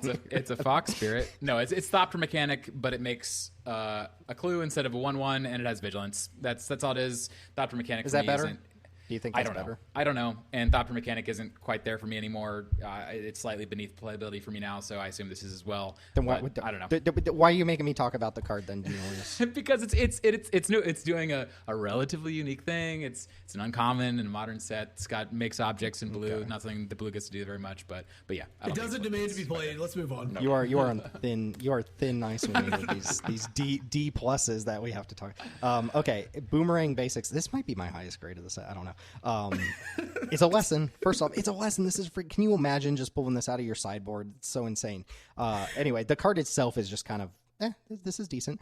But it's blue for a sorcery, uncommon. Return target non-land permanent to its owner's hand. If you controlled that permanent, draw a card. First off, I'm like higher on the 1 mana bounce spells than most people, I think. Fate and Hope, I think, is a solid card. I really like the room. Whatever. What's the room called? The 1 mana room that bounces Bottomless a thing? Pool. Yes, Bottomless Pool. I think that card's great, but it is a permanent. This is a sorcery. Everybody immediately went to like, I wish this was an instant. It's like, no, you don't want this. You don't want this card to be an instant. You do not want that. That would be bad. But as a sorcery, it would be like, oh, we broke standard again, and maybe this breaks standard again. But I think Tim, you're talking about the Magic population that has been like supporting the Power Cube for the last 2 weeks on just like rapid fire drafts. Must be instant. Yeah, must have flash. These people are degenerates. They want it to be an instant. It should have been a sorcery with flash, just so they can make it not an instant. I think this card is insane if you pick up your own thing. Like you're just going to draw. This is going to be a blue draw to in a lot of situations, and then you can repurpose it as a get an opponent's creature out of the way. I think this card is really good. And if I think as a lesson, if you're pulling it out of your sideboard, I think is like amazing, like actively amazing. Yeah, I think this card is fine, but doesn't demand to be played until you can learn it, and then it's really, really strong. Yeah, I would agree with that. I wouldn't say demand to be played either, but I don't know. Just to put it next to the room, like pick up your room, draw a card, replay the room. This I don't know. It seems really good to me. I guess in that case, all you did was cantrip this, but think bigger than picking up another permanent that bounces something. Otherwise, you would just play this to bounce something. Yeah, I think this is totally fine. I gave it a C. I think you are much more often targeting your own thing with this the vast majority of the time when you're targeting your opponent's thing, especially given the decks that this is likely going in. I think the majority of the time you're targeting your opponent's stuff, it's a token. Otherwise, I don't think that's going to work out super well for you very often. But yeah, as a blue Nurturing Pixie, that's definitely worse than Nurturing Pixie. I think it's solid. Nurturing Pixie is nuts. So I think there's room for this to be worse. My biggest concern with this, honestly, is like, at some point we do have too much of this effect in Cube. So it's like, I don't know where that point is exactly, but like if half of the cards are all just bouncy castle, putting things back into play in your hand and play in your hand like that, it gets to be too much. So is this better than this town isn't big enough? Like, I don't know. Like, there's a lot of stuff that's doing this now. I don't know if this is better than all the other things that do it, but it's certainly solid. Yeah, I do not think this is better than this town is big enough. There's a lot of and you could say that about both halves of the card. There could be too much of the picking up your own stuff, and there could be too much bounce. We've definitely had iterations of our cube where we just have way too much bounce going on for our opponent's stuff. Weren't allowed to play like 3 and 4 mana creatures. Yeah. So, which if you're in Daneelius' cube, you're already not allowed to play those by default. So correct. Okay, 2 more blue cards to wrap up here. Frantic Search. I wanted to just mention Frantic Search because it's an easy card to gloss over, but I think it actually does have a lot of potential. And I actually don't even think it would be that bad in, say, the Jank Diver game in Peasant Cube because there's enough synergy to pull off. But you kind of, this is a Buffalo card, right? Like you kind of have to be using all of the parts of the card in some way to really justify it. But this is a old school reprint from what, Urza's Saga block or something. I think it might be Urza's Saga. 2 and a blue, instant, draw 2 cards, then discard 2 cards and untap up to 3 lands. So it pays for itself, it filters your hand, but ultimately you're down a card in the exchange. So the way to make up for that is traditionally to like storm off with it, which we're not really thinking about here, or to like make sure you're getting some sort of value off the discard. So if you're playing that like Mako Stingray package, or you really care about just getting cards in your graveyard, or you care about multi-spell casting, and if you have all of those themes kind of overlapping in your cube, I actually think Frantic Search is a rock solid card without being a super busted card, and I just wanted to give it its due diligence that it's on the client now. Somebody making me talk about D's again. It's just outrageous. I have it at a C-, thank you. Yeah, I do think this card is, I mean, it's obviously very powerful, like just on its face.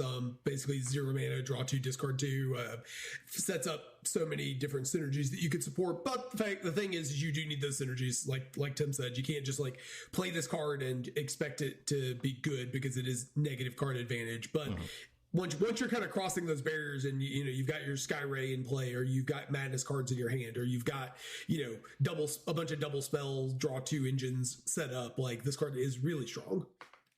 I think it's a huge trap outside of specifically high tide. If you're playing high tide in your peasant cube, then go for it. But otherwise, I think it's not worth it. Sure, that's a fair evaluation. I wouldn't actually recommend people play the card. I think I think you'll recognize when you want to play the card, and it's not going to be often. But I did want to mention it. I don't know why it's just like Momo flying through a desert, but whatever.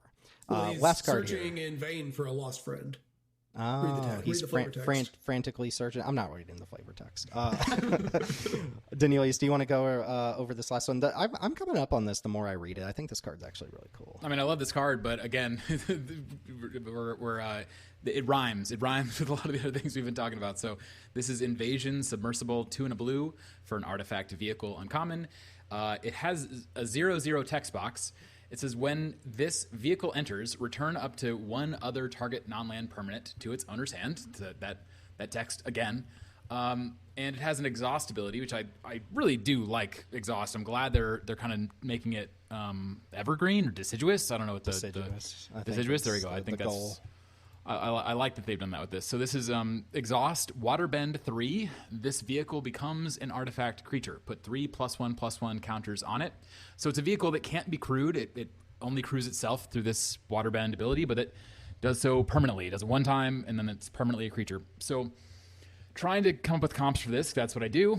Spider Bite was one that came up. It's 3 mana for a thing that returns an on-land permanent to its owner's hand and is a kind of a creature. Another one that I thought of was Eyes of Gataxius, which is a card we played for a while.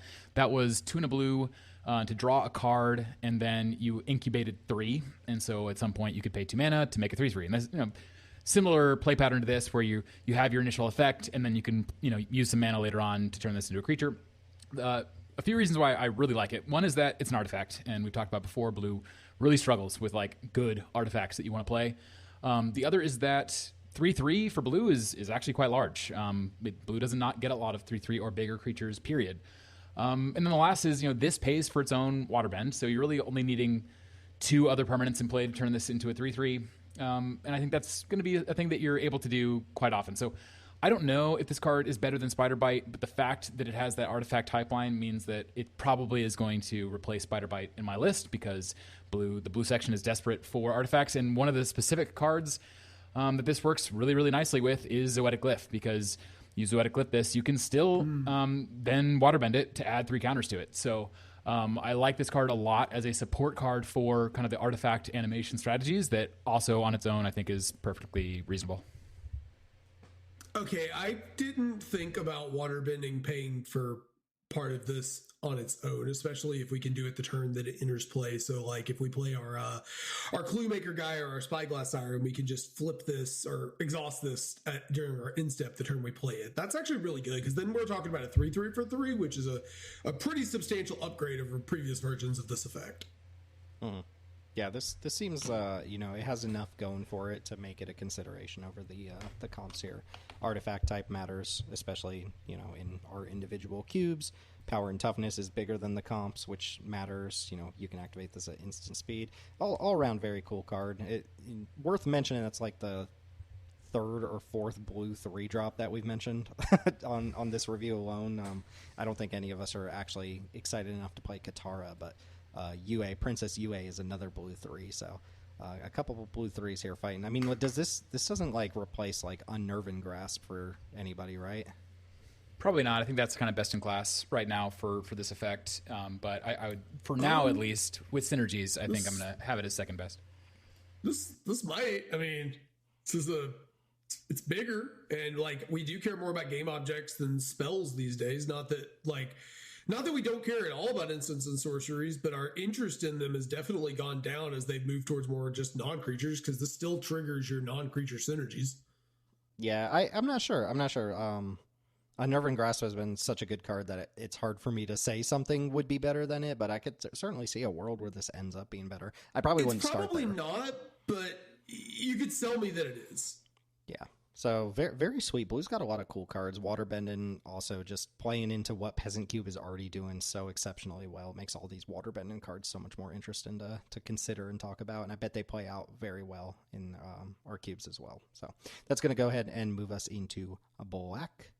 All right, quick intermission, folks. We are actually recording the second part of this review on a different day. So if our voices changed all of a sudden, sorry, and we've got fresh energy about us. Actually, Daneelius might have less energy today than they did yesterday. Teld sounds like a completely different person, but we don't know what's going on with the sound. But we're back. We're here to talk about black. Sorry for the abrupt cutoff there. So we are going to kick off black with a 1-drop here. This is a very, very Teld coded card.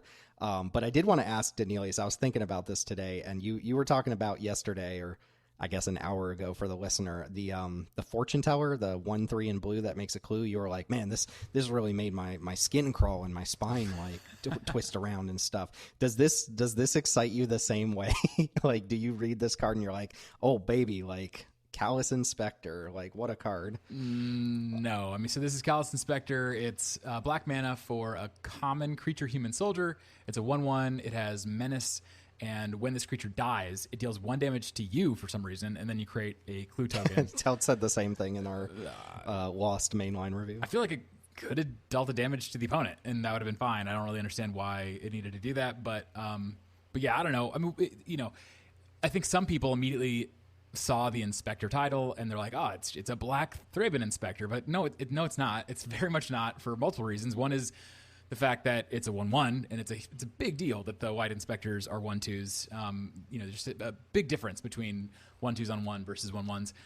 And the other thing is, death versus ETB is also a massive, massive difference. It's just a huge difference. And we already have 4, 5, 6, 7 black 1-drops that die into value. I don't really understand why this would be better than a lot of the ones we already have. They're really strong. Some examples are Nested Shambler, which I think is probably best in class, though it's close. That's the 1/1 that when it dies, you make a 1/1 for each power that it had. So it can die, potentially can die into 2 or 3 things.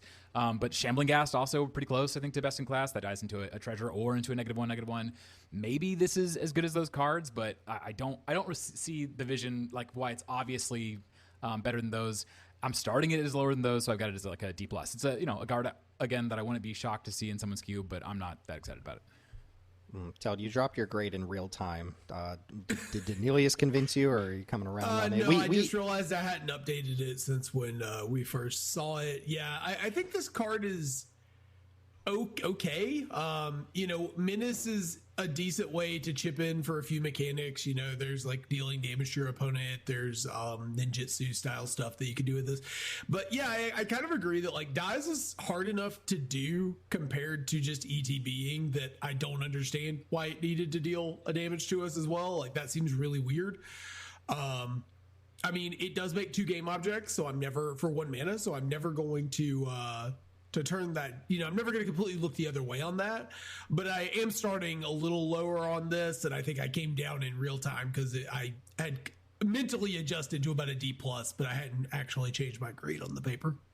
Sure. I think this card is fine. I think it's a lot better in Peasant, obviously, than it would be in the mainline cube. It reminds me of that fairy. I can never remember the name of the card, but there was a fairy from Wilds of Eldraine that Dream Thief. Surveilled on ETB. Thief. What was that? Fairy Dream Thief. I like that card. Yes, Fairy Dream Thief. And this is similar without, you know, being the same. I do like that this is 2 objects for your, you know, Phantom Train deck or whatever, if you're doing stuff like that. It's fine. I think this is a perfectly playable card.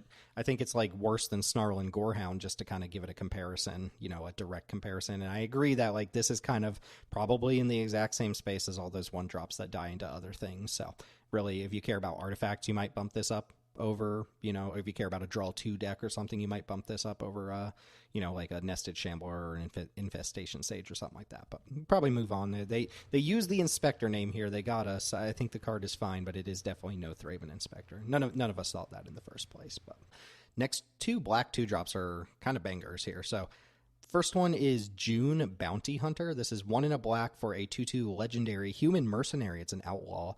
It's an uncommon. It can't be blocked as long as you've drawn 2 or more cards this turn. That's kind of the blue-black theme of the set, draw 2.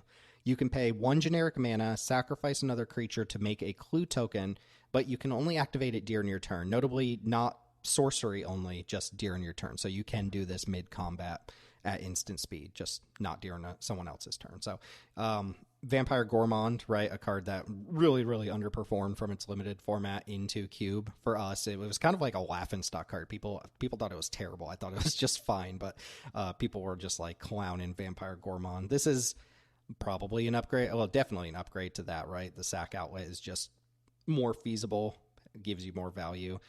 This will peck in for 2 damage at a time. Daneelius, I'll let you talk about the combo potential, but this seems like just a rock solid, like sacrifice coded card in the 2-drop slot. And, you know, black 2s are pretty contentious these days, but I like the design here. It's slightly aggressive. It's slightly value oriented. It fits into a number of different decks. It's got a cool sacrifice activation. A lot of neat stuff going on with June here.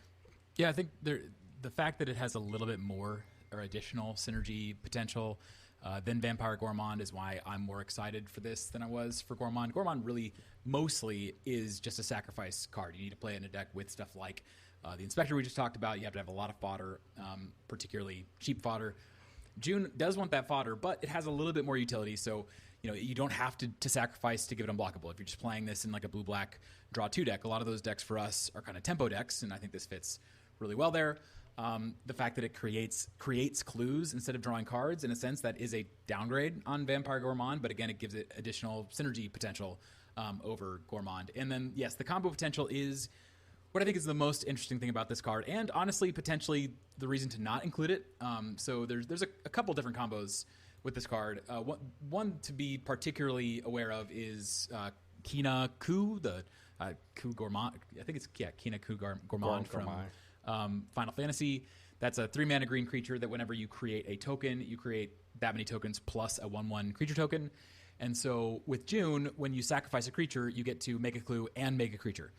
So that essentially makes this card, 1 mana, make a clue for as many mana as you have during your turn. And then you can combine that as well with other things that make mana.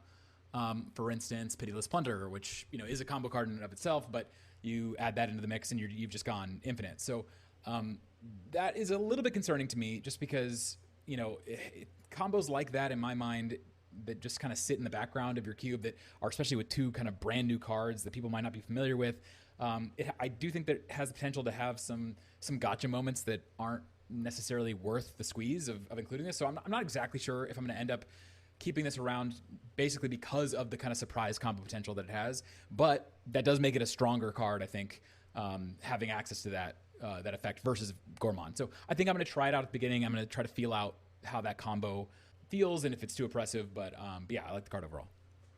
Yeah, back around LCI, they mentioned that they were going to try to unlock sacrifice outlets a little bit to give them a little bit more oomph, especially at lower rarities. And this seems to be quite pushed. Yeah, I think as a fair card, this is like not significantly better than Vampire Gourmand. I mean, it probably is better because you don't have to sacrifice a thing to get unblockable. You can do it by other means. But in terms of being a fair card, I don't actually think it's a huge upgrade. But as an unfair or like a kind of unfair card, this is really silly. You know, you start adding what's the red card with warp that triggers off artifacts? Is it Arden Veil? Weft Blade thing. Or Death Blade, yeah, Weft Blade, Weft Stalker Ardent. That's the name of the card. You know, you can just start pinging your opponent. You've got stuff that, you know, obviously Blood Artists and things like that. And I'm sure that there's a bunch of not actually combos, but kind of combos that you can put together in on top of the actual factual combos that are capable of being pulled off with this card. So yeah, really powerful card. I'm kind of shocked that we got this at uncommon that just like lets you sack as many creatures for an equal exchange of resources as you want. Yeah, very, very cool stuff. We're going to talk about another 2-drop black legendary. Oh, actually, never mind. The next one's not legendary. It feels like it should be, but it's not. Another black 2-drop here to follow up with June. This one is Judy. It might be Judy, I don't know. One of many. This is 1 in a black for a 2/2 human advisor at uncommon. You can pay black, tap it, and surveil 1.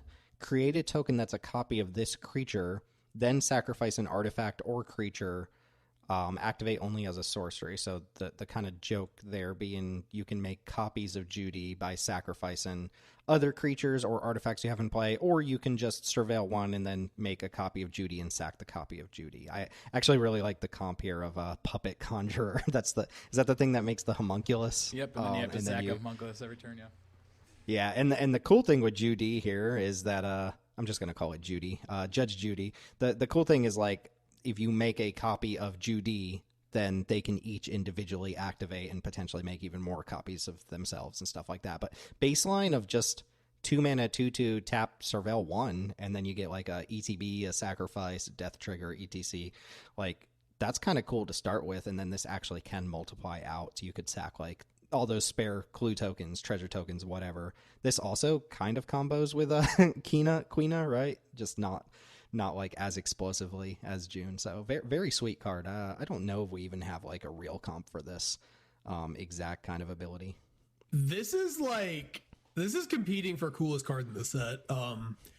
I really like what this card is doing. I mean, Surveil 1 is nice. This didn't have to surveil. Just like, honestly, I would have been kind of into it with just the token copy. There was that card out of Tarkir Dragonstorm that we had talked about, you know, being able to play just for death triggers. And that card ended up not being very good.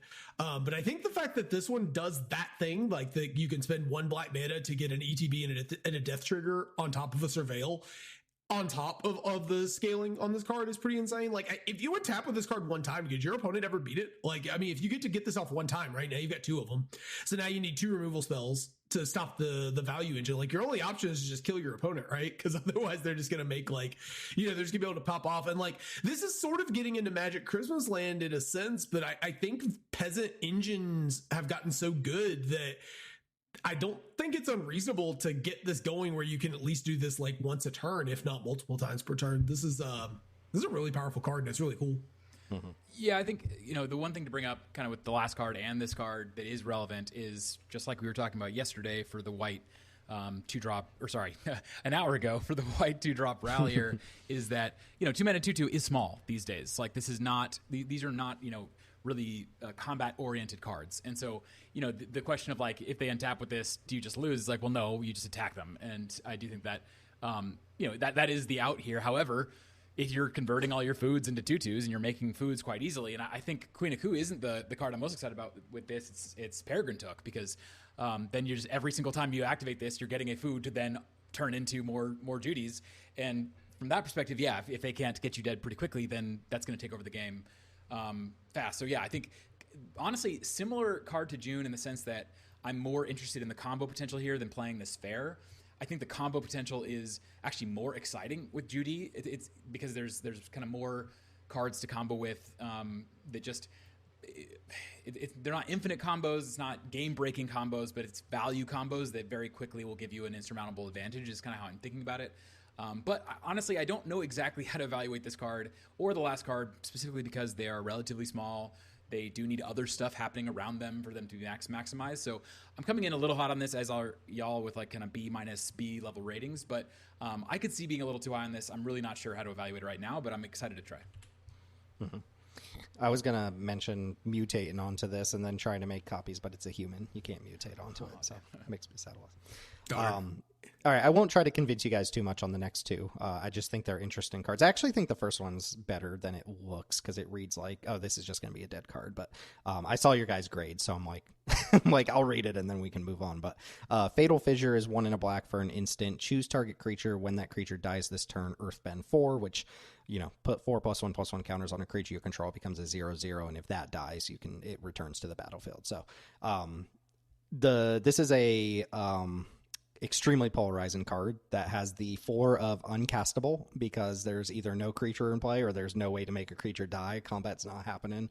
Or it's a 2-mana 4/4 flash, which is very strong. And to me, I'm like, okay, which of those is going to happen more often? And I would imagine if you're playing this card you put in a deck, the Earthbend mode is going to happen more often than not being able to cast it at all. But the unable to cast this at all mode will come up some amount of the time, or the blowout potential where, you go to target one of your creatures and they kill it in response is also going to happen. So that's got to even it down from the, potential high ceiling here. I do think there are a number of ways to set this up, though, where it actually is probably more feasible than not, right? Because you can choose an opponent's creature and then pick it off with a removal spell, right? Which basically makes this a 2-mana 4/4. Not going to go too wrong if your opponent interacts with that by sacking their own creature or using a protection spell. Like, that's really not that big of a deal. Use your own creature and then sacrifice it with a sack outlet like June or something like that. And if you ever get to pull it off, it's a 2-mana 4/4. It reminds me a lot of Giga Storm Titan, Giga Chad Titan from Edge of Eternities, which, Teld had brought that one up in the review. I was like, this is probably a decent card, but I don't love it for Cube. That card ended up being my kryptonite in the limited format because it was so good there. It was so easy to enable. This is not that card, but it has the, potential. And then there's even the situations where, with enough mana, you instant speed during combat, like, cast this on one of your opponent's creatures, kill their creature, animate another thing, block with your 4/4 that you made at instant speed. And I don't want to pretend that that's going to happen every single time, but I do want to recognize that that is a possibility. And I personally believe like you could set that up to happen more often than the situations where this card is just going to be dead in hand. But it will be dead in hand sometimes. So I'm not going to go like high B. I have a C+. Like, honestly, based on what I just said, I could probably go D territory, but I want to give this card its due. It could be like some sort of surprise breakout card, and I don't want to let those pass by. Do you remember the card Rictus Robber? Yes, I do remember the card Rictus Robber. I found it so unbelievably hard to get the morbid on that card, despite the fact that we could like set it up and it seemingly, had a better floor than this. I get that this is instant. Like, there are spots where you can set this up, but I'm just tapped all out on this sort of effect. Like, if it requires me to kill something or morbid something, I don't know if I can get behind that. That's fair. One problem that Rictus Robber had is it's face up on the table when you plot it, so your opponent can maneuver combat a little differently, and this is not face up on the table the same way, but it has that same, like, I need to probably engineer a situation where something died in order to get the value off of it, and that's not always going to happen. So if you want to slap F on this and move on, I think that's fair. I think that's totally, like, a fair valuation, but I do think we should recognize that, like, there's a pretty huge upside to the card as well. How often it happens, I don't know. The upside is mitigated early game, though. Like, I will say, last thing I'm going to say on this is, like, Earthbending 4 in the early game, like, it isn't free to tax your mana, right? You do have to tax your land in order to use it as a creature if you're Earthbending. But that's a pretty minor complaint compared to all of my other ones. I just wanted to make sure I mentioned that on these, like, cheap, less than like 4-mana Earthbending cards. I guess fire this off on like an Eldrazi token or something, like an Eldrazi spawn. I think there's enough ways to engineer it, but yeah. I get everything you're saying here. I'm somewhere between you two. I definitely see the power here. I'm so down on 2-mana tricks that don't work like a large percentage of the time. So that's my issue with the card. 2-mana to hold up as a reactive play. I just think it's tough to justify these days in Cube, but I see the power. Well, I outlined the like reactive plays with this, but I think like you should be proactive if you are going to play. Yeah. Like you should put this in decks where you can sacrifice your own creatures and, you know, get a 4/4. Of course, sack decks aren't really, you know, super interested in, you know, big stat beast or something like that. So there's some disconnect there as well. But yeah, I was gonna say, if I'm gonna give you, like, if I'm gonna try to preemptively eat my crow, they have given us a ton of unbounded sack outlets lately, including another like 2 in this set that are relatively cheap to activate. So like, once we add some of these cards to our cube, it's possible we're on like 6 sack outlets at that point that you could use to activate this yourself, and then this card does get better even if I'm still not putting it in my deck. Mm-hmm. Okay, last black card here is Tundra Tank. This one I'm less like. This must be played or something like that. 2 and a black for a 4/4 vehicle at uncommon with firebending 1. I guess that's the tank shooting a bullet. What do tanks shoot? Mortars? I don't know. When this vehicle enters, target creature you control gains indestructible until end of turn, and then crew 1. So I'm still, you know, 10 years after Kaladesh came out, 9 years, 8 years, whatever, I'm still like fall into that trap of the vehicle trap, right? Where I'm like, this vehicle looks kind of good, and then it's like, it's a vehicle though. It's a vehicle, but surely this I don't know. Renegade Freighter. It does more things. It has enough stats at its cost. It has crew 1, like firebending. I don't know if you want to speak to what you saw with firebending or not, Daneelius, in the early access or not, but I don't know. There's enough knobs here to kind of like buy me in, but I've been I've been scorned by vehicles enough, and plus I think it's outclassed by the other 3-mana like vehicle-ish cards in the Felgraf Ship and the Carrion Crusher. So I think this is cool. It has a lot of things going for it. Ultimately, I'm still like, I need to come down on vehicles. Whenever I'm excited about a vehicle, I need to like just come down a notch. Yeah, I think that's my main issue with the card is that it's a vehicle. I don't love the comps with Graph Ship and Cruiser, honestly, because both of those give you card advantage, and this doesn't. And I think that's one of the things I'm really looking for on this general template, because I think by their nature, vehicles are a kind of card disadvantage, or like they open up opportunities for your opponent to, you know, kill your creatures, and now suddenly the card that you played that you really needed to be worth a card isn't really worth a card anymore. So I really, the fact that this can't give you any kind of card advantage along those lines, to me, knocks it down pretty significantly. That being said, I did, yes, in early access yesterday, I was watching, and I was really impressed by firebending way more than I thought I'd be. So it's possible, but I'd much rather have firebending on a 1 or 2 mana play as opposed to a 3 mana play where I think it's not going to be as useful. So I don't really get this card exactly. I mean, I understand what they're going for, but I'm not sure how I would use it in Cube. And ultimately, I'm pretty skeptical about vehicles as a card type. I don't remember if I said this in the last review, mainline review, when the last time I said it was, but man, has a card ever wanted flash. This set has so much flash in it. There's so much flash in this set. It's ridiculous. I'm glad. This card would be really, really strong if it had flash, though, right? Like, then we'd be talking amazing like, if it had flash. Yeah, that'd be crazy. Slap it up to crew 2, put flash on it. They put flash on like every card in this set, which I guess I get firebending, but whatever. Okay, red, and we've got an A+ here, boys. Just kidding. This is a quick mention, right, Daneelius? You just wanted to like touch on Tiger Dillo here. Yeah, this is Tiger Dillo, 1 and a red for an uncommon cat armadillo. I didn't actually, for some reason, I didn't track that that's what's going on with this card. Okay, it's a cat armadillo, and it's a 4/3, so 2 mana 4/3. But this creature can't attack or block unless you control another creature with power 4 or greater. I think it's just worth mentioning this because if you are, you know, really pushing for power matters in your cube, I think this is a fine card to include as like a, you know, kind of a signpost wheel. It's like not a card you need to take early, but you see it in the pack and you're like, okay, I'm going to get that back. I can move in. And I just really appreciate how clean this is. It's a 2 mana 4 power creature. That can be very relevant for a number of cards that care about 4 power.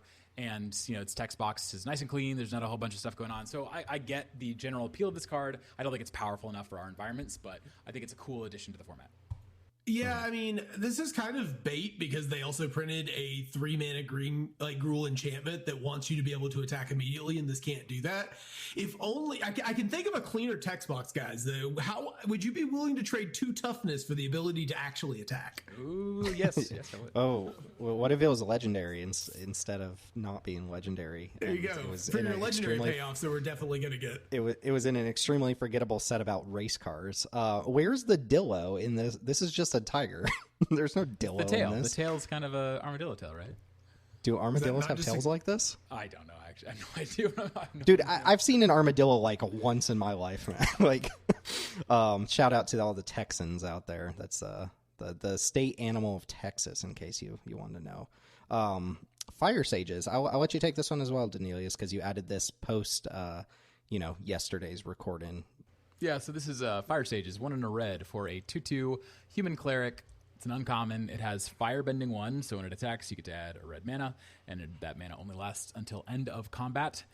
And then it has the activated ability, 1 red, put a +1/+1 counter on this creature that is ungated. It doesn't require Firebending mana. It's just an ability that the card has. So 2-mana 2/2 that attacks to add a mana, but you got to use it, not right away, but pretty quickly. And then late game, it becomes a mana sink. It can grow quite large. So mainly I added this because, again, Firebending to me was hugely impressive. Last night I was like basically every Firebending card I saw, it was overperforming what I expected. And this is definitely the kind of red mana dork that I'm more interested in compared to a couple of the ones that we've been getting in recent sets that are basically just kind of bad green, or mediocre green versions of 2-mana mana dorks. This actually, wants you to be attacking and then is paying you off for attacking, which is what red wants. Ultimately, I'm skeptical on this because I do think that the body size is just a little bit mopey for Cube compared to retail. Yes, the joke is you play this on 2 on the play, you attack with it, you're threatening to put a counter on it, they're not going to be able to block profitably, but creatures are big in Cube, and I just don't know that play pattern is going to work out as often as you want. But I think it's a reasonable card, and I think that the upside potential is quite high. Like when you draw this off the top, and this is a 2-mana card that's actually a threat they have to deal with. I think could end up being relevant. So I might end up trying this just to see how Firebending plays out in Cube, but I am a little bit worried about the body size. Yeah, Firebending. Did we read fire? Like, did we explain exactly how Firebending works? You get mana when the creature attacks, but you have to use it during combat. So mana sinks or crack a clue, whatever. You use your mana in combat or you lose it. Ninjutsu. Anything you can sink mana into, or Prowl. Let's not forget classic Magic Gathering TMNT mechanic Prowl. Oh wait, that's not Prowl. What is it called? Sneak? Whatever. Yeah, I tried to make a joke, but I said the wrong mechanic, so now I look stupid. But my take on Firebending is that it's like kind of broken for Constructed, but the cards themselves, like the individual Firebending cards, don't translate very well to Cube. But I'm willing to be completely wrong about that, and you'll have to report back on like how this card performs, because I'm not really seeing it. Like, this is not even like good threat of activation, but I do value like having that mana if you find ways to use it outside of just this activated ability. So we'll see.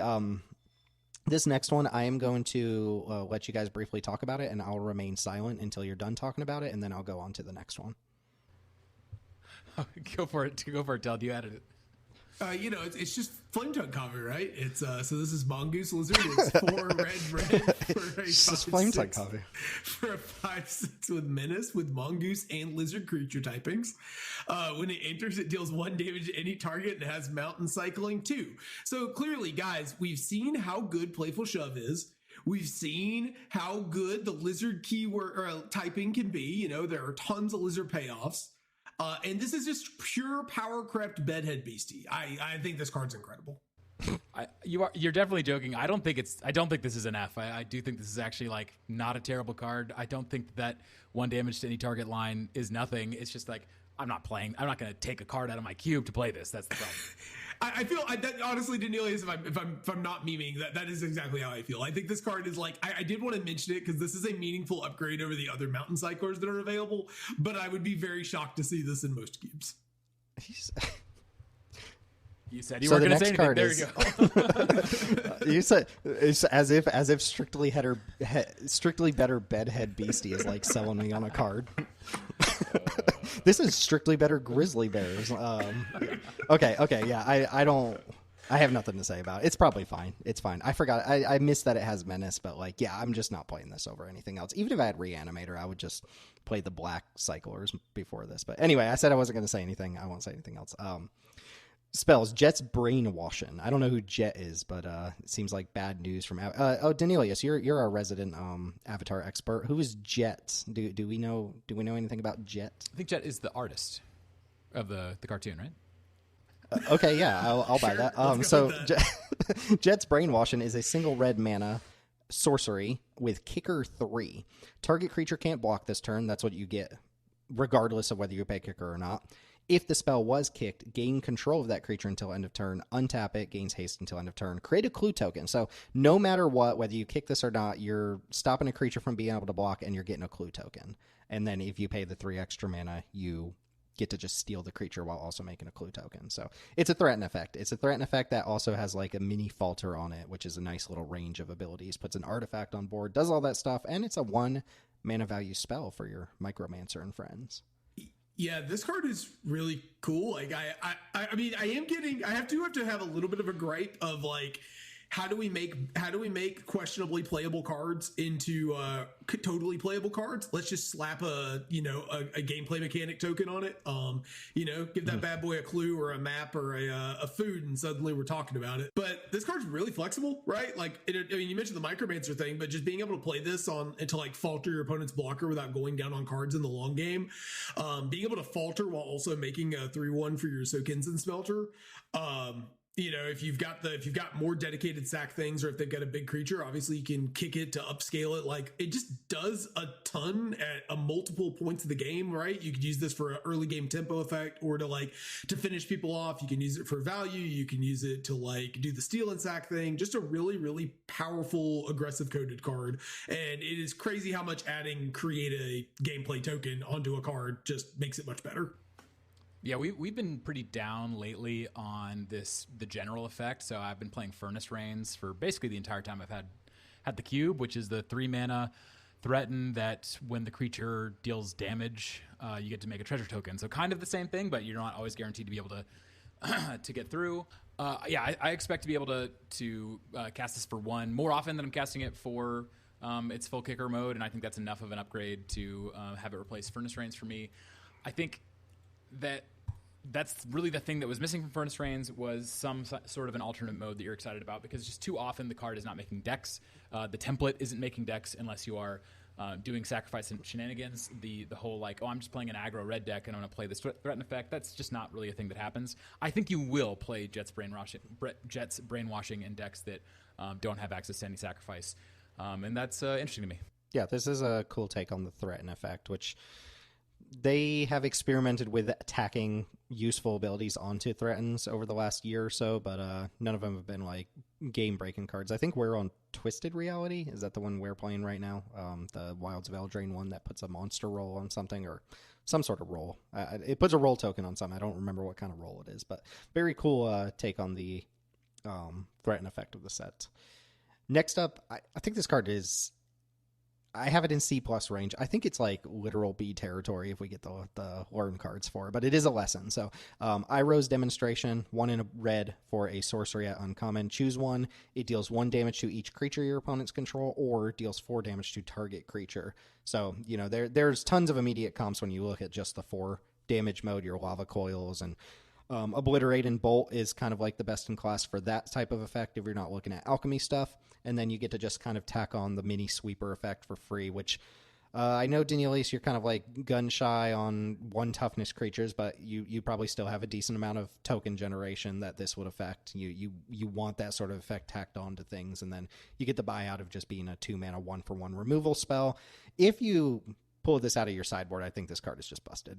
Like, if you have learn cards to, be able to put this in your sideboard and then pick it up whenever you play one of your learn cards, I think it's just great, because that's also giving you like sweeper out of your sideboard for the matchups where that's relevant. And a 2 mana deal 4 is basically never a bad card, never dead or anything like that. So I think this is a extremely cubable card right now that only gets better when we actually get those learn cards. Yeah, card's fantastic. The only thing I was going to mention about this is actually something that Mark Anderson brought up on the Limited Level Ups set review for the set, which is that he thinks that basically, WotC has yet to realize how much worse the Lightning Strike template has gotten over the years, and that it's no longer the kind of like guaranteed B-level card in a retail set. And he had a really interesting take that I hadn't thought about this, but I think it's totally correct, which is that there's just a huge difference between the red burn spells that deal 2 more damage than they cost versus the red burn spells that only deal 1 more damage than they cost. And that's largely just because creature sizing has just gotten so much bigger over the years. You're just not getting the mana advantage that you used to be able to get unless you have that damage scale up an additional point. So I've gone down significantly on my 2 mana deal 3s in my environment, and with the introduction of this card, I expected to remove the last one that I was still playing. And yeah, the fact that the buyout here is sweep all their 1/1 tokens is huge. Yeah, the card's great. Yeah, not much to say. No notes from Teld. Yeah, no, I mean, there's not a lot to say. This card's amazing. It seems like close to forever card territory, right? Like the flexibility of being able to kill a big, like not big thing, but a medium-sized creature. And in Peasant, really, this is probably kills most non-green creatures.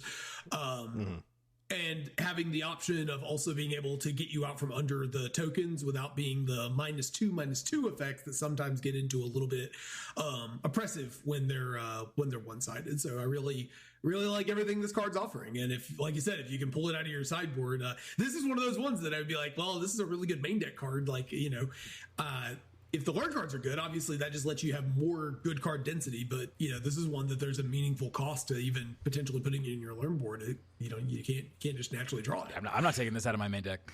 This is getting banned every time. Yeah. Oh, I would, if I had like 3 learn cards in my deck, I would 100% never main deck this Maybe 3, because then you're just maybe 3. Yeah, if you had exactly one is, anyway, we'll save that. When Secrets of Strixhaven comes around, Lesson Learned is going to be my whole personality for like half a year, just so you know. Next card up, Cunning Maneuver. This is 1 in a red for an instant. Target creature gets +3/+1 until end of turn. Make a clue token. So got a scaled up Blazing Crescendo, if you will. Unless there's something about Blazing Crescendo I'm missing. I know it exiles a card. You have until the end of the turn to cast it, but this kind of banks that card as a clue token instead of giving it to you right away, which means you never lose it either. Yeah, to be clear, and people forget this about Blazing Crescendo all the time, it's still your next turn, and that's, I think, why Crescendo is quite good. And it basically is just draw a card, and for that reason, I actually think that Cunning Maneuver is worse than Blazing Crescendo on its own, just as a trick that's giving you some card advantage. But the fact that you're getting an artifact, the fact that it is actually card draw. It says draw a card on the clue as opposed to the exile and play, means that it has more synergy potential. So I just see this as a Blazing Crescendo with more synergy potential than Blazing Crescendo. I'll probably play it just because it's a new card. It's a new version of that effect. I expect it to play pretty similarly. And we like Crescendo quite a lot. Crescendo's good. Yeah, I mean, I like the synergy here too. Auspicious Arrival, another comparison as a combat trick that makes a clue. Though that one didn't really stick with our players, but I think 3/1 is better for red, especially than 2/2. I think it matters more. That makes sense to me. Yeah, I agree. We are we're speeding along because we know we're getting to a really chunky green section, but we've got some more red cards here. 2 sagas to talk about. The first one is Founding of Omashu. It's 2 in a red for an uncommon saga. Chapter 1, create 2 1/1 white ally creature tokens. Chapter 2, you may discard a card. If you do, draw a card. And Chapter 3, creatures you control get +1/+0 until end of turn. I like the comparison to Book of Mauserbull here. Get some pressure, do whatever on Chapter 2. In this case, rummage if you want to rummage, and then get a little mini anthem on Chapter 3. I'm gonna let you guys talk about this one because I think this card sucks, but maybe I'm underrating it. I'm not like sold on it or anything. I think it's a decent amount of like just knobs or whatever without being like some explosive card or anything. I'm personally not super excited about it. We're at C-, so neither of us are super excited about it, but it seems fine. Yeah, I just, the comment that I made here, and I'm going to make about a couple other cards that I'm higher on than y'all, I think, is I just don't want to ever underestimate these sagas or saga-like permanents that just give you this huge pile of value. And now the pile of value here is like, is it bowling you over? No, 2 1/1s, draw, discard, +1/+0. It's like, it's not incredible, but it's a bunch of stuff. And then you add in the fact that after this set, I'm going to have about, 150 cards in the cube that are Skyfishers or Skyfisher-like cards, and this is the exact type of stuff that you want to be doing with that. So yeah, I mean, I'm not saying it's world beater. I don't know that I'm not planning right now on playing this card, but I certainly think it's cubable, as are all of the cards of this ilk. Yeah. Worth noting too, I know this isn't part of the retail limited, this is part of the Jumpstart Eternal stuff or whatever, but like you can airbend sagas as well, so just something to keep in mind that might come up. The other saga here, this one is in the main set. This is called The Cave of Two Lovers. It's 3 in a red. Chapter 1, create 2 1/1 white ally creature tokens.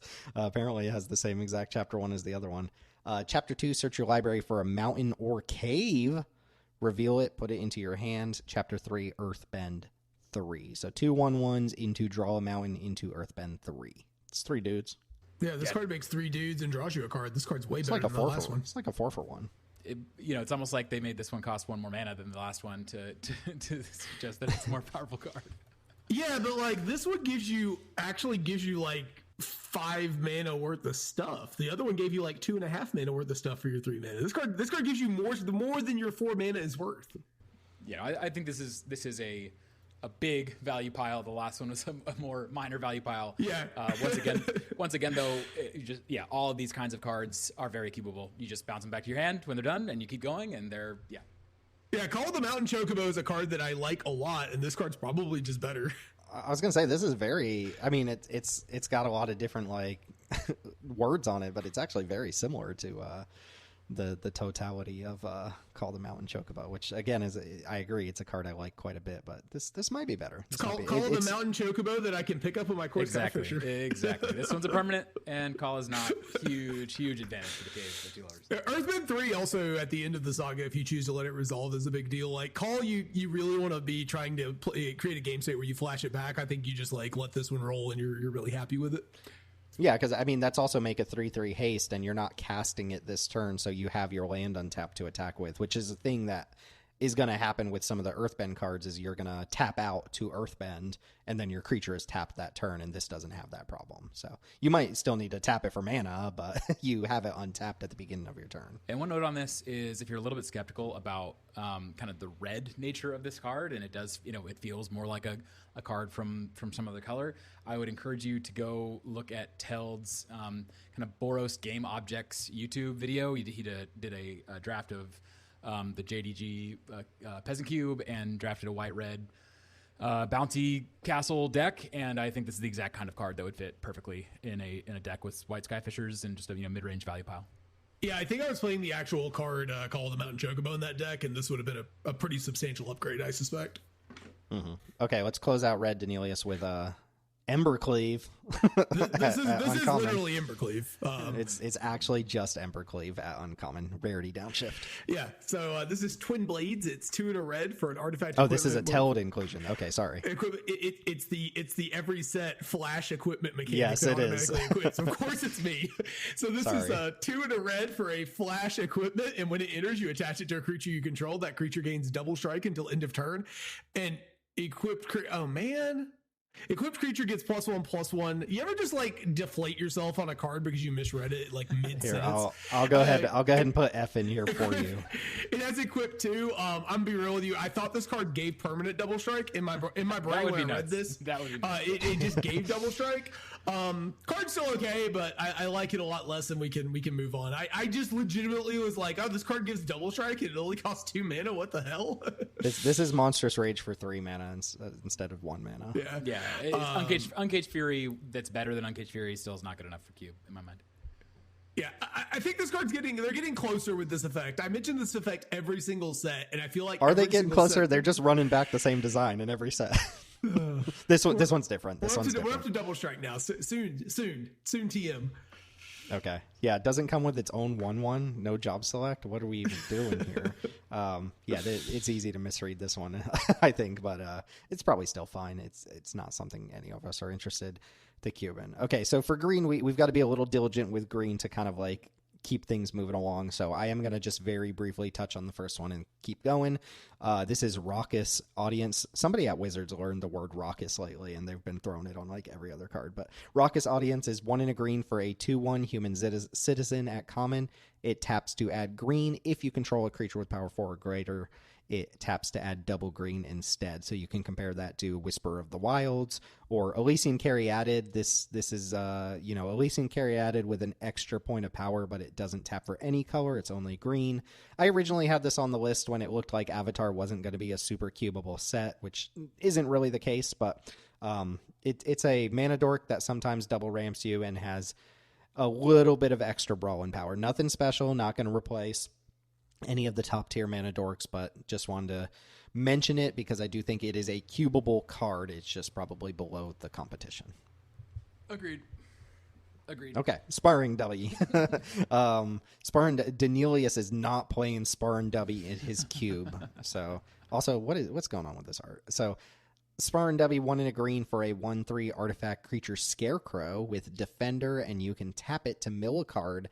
You may put a land card milled this way into your hand.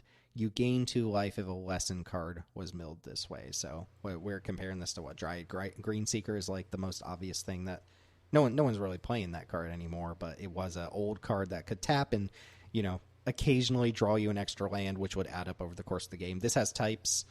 This probably doesn't gain you life in cube, but could gain you life theoretically in other environments. And hey, guys, will you just let me know when we're done talking about bad green cards and like wake me up? This card's not like horrendous. I'm not like going out of, I don't know. We support artifact themes. We support self-mill. I don't think this card is horrendous, but I'm still putting it in D territory. I'm not thrilled to put it in my cube. Yeah, it's a Buffalo card, but it's a bad Buffalo card. That's the issue. And a number of my people in my playgroup were excited about this card and surprised that I wasn't. But I just think that drawing 40% of a card per turn at the cost of playing an understatic creature that this one can't even attack, where Dry Greenseeker at least could if you put counters on it or whatever. It doesn't get there for me. Can a Defender be a Buffalo card if the idea behind Good a Buffalo point, card good is point. you have to use every part of it? Good point. Like I said, you just can't use the power or the attack mode of this. Yeah. Okay, very weird one here. So Unlucky Cabbage Merchant is the uncommon Cabbage Merchant. They pumped out like 40 of these cards. This card reads like the most broken card I've ever seen for like 3/4 of this card. Until you finish reading it. Yeah. Okay, 1 and a green for a 2/2 human citizen at uncommon. When this creature enters, create a food token. Whenever you sacrifice a food, you may search your library for a basic land card and put it on the battlefield tapped. And Fiend, incredible A+. Wow, Holy what an unbelievable crap. card. Best card in the set. And then it loses a grade for every additional word you. It shuffles itself back in when you actually do that. So they really get you here. So I guess the joke is that like Aangs shows up, messes up his cabbages, and then like he goes away, but he always comes back. I don't know. I know there's like a big meme with the Cabbage Merchant, but this card is like probably fine as written. It feels like it should be better, but I think what's really cool with this is you can stack triggers, right? You could theoretically like Peregrine Took, sack 3 foods, get 3 basics, and then shuffle this away. Or, on 4 mana, you could sack a food in response to the trigger, sack another food, go get another basic land. So I think that's like the peak of the card. But as it stands on its own, I don't know how exciting it is if you're planning to shuffle this away to just get a land later on. Yeah, I mean, you could kind of read it as like gain you, let's say 4 life, like because you block with it and then you sack to float the block and then, go get your land or whatever. But I don't know, like I think this card obviously couldn't have had just don't include the last, sentence of text. But that last sentence of text is a real bummer when you're not dealing with explicitly like Peregrine Took or, trying to sack multiple foods at the end of turn to stack the triggers. Yeah, I mean, I think the card is okay if you're pushing food synergies. The real one thing I wanted to mention here is I was watching Ham TV last night during the early access event, and he hadn't like seen hardly any of the cards yet. And if you haven't seen Ham TV before, I like him. I think he's hilarious, but unintentionally hilarious often, and sometimes intentionally. But he got to this card and he's reading it, and he doesn't go to the end. He just stops after the battlefield tapped, and he's like shouting and screaming. He's like, how could they have printed this card? This is gonna break the format. Like, anyways. Yeah, the last line is there, and it definitely limits the value here. I play with Baker's Bane Duo, and I like Baker's Bane Duo a fair amount, but I do think probably Baker's Bane Duo is better than this card. But I don't know. I could imagine switching this in for that and just seeing how it plays. If you have a strong food section specifically, then I think this might be worth running. Well, yeah. The Baker's Bane Duo is sitting here in the chat with you. Of course we're better than this card. He is the Baker Bane Duo. We are the Baker's Bane Duo. Imagine if Baker's Bane Duo shuffled itself away. Yeah, anyway, there's actually another 2-drop food card I'm more excited about here. This also makes me really wish we had Sakura Tribe Elder on the client. Like, when are we getting that one?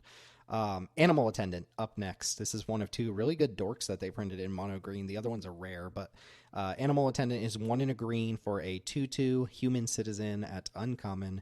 Tap to add 1 mana of any color. If that mana is spent to cast a non-human creature, it enters with a +1/+1 counter on it. Yeah, this is the companion to Torgal. You cast your Torgal, then you cast this. It comes in with a counter, and then you tap this for mana. You put, something into play. This is legitimately like competing for best in class, even when you include rares. In the episode that'll never get released, we talked about that. But this is just as good as basically any of the rare 2-drop mana dorks that we have access to that doesn't have a Modern Horizon 3 symbol on it. Mm-hmm. Yeah, I mean, love the card. I don't think it's a slam dunk better than Torgal, actually, because the big difference is Torgal doesn't require itself to tap to grant the counter. So you can, and in general, I would argue that both of these cards really would prefer being in a more assertive deck as opposed to like a big ramp deck. And so the fact that Torgal could attack and you could play your creature pre-combat to get the counter and then still attack with Torgal, I think does matter a lot. So I don't think this is like clearly better than Torgal, but I think it's pretty close and probably better than Torgal. So like it a lot.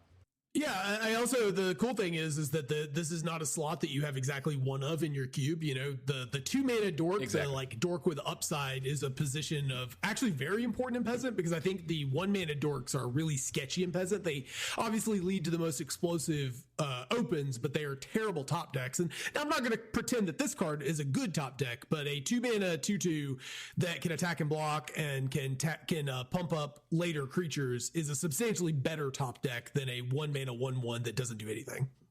I wonder if they're, between this and Torgal, I wonder if they're intentionally pushing green dorks because they know red is getting dorks in every set now as well. They just want to make sure green's ahead of the competition, which I'm fine with. I think green 2 mana dorks are largely just kind of flimsy cards in general. Very few of them I feel like are like premium green cards. But one other small thing with Torgal that hasn't manifested itself but definitely could is that Torgal does have, it isn't just put a +1 counter on it, like it is per dog and wolf you control.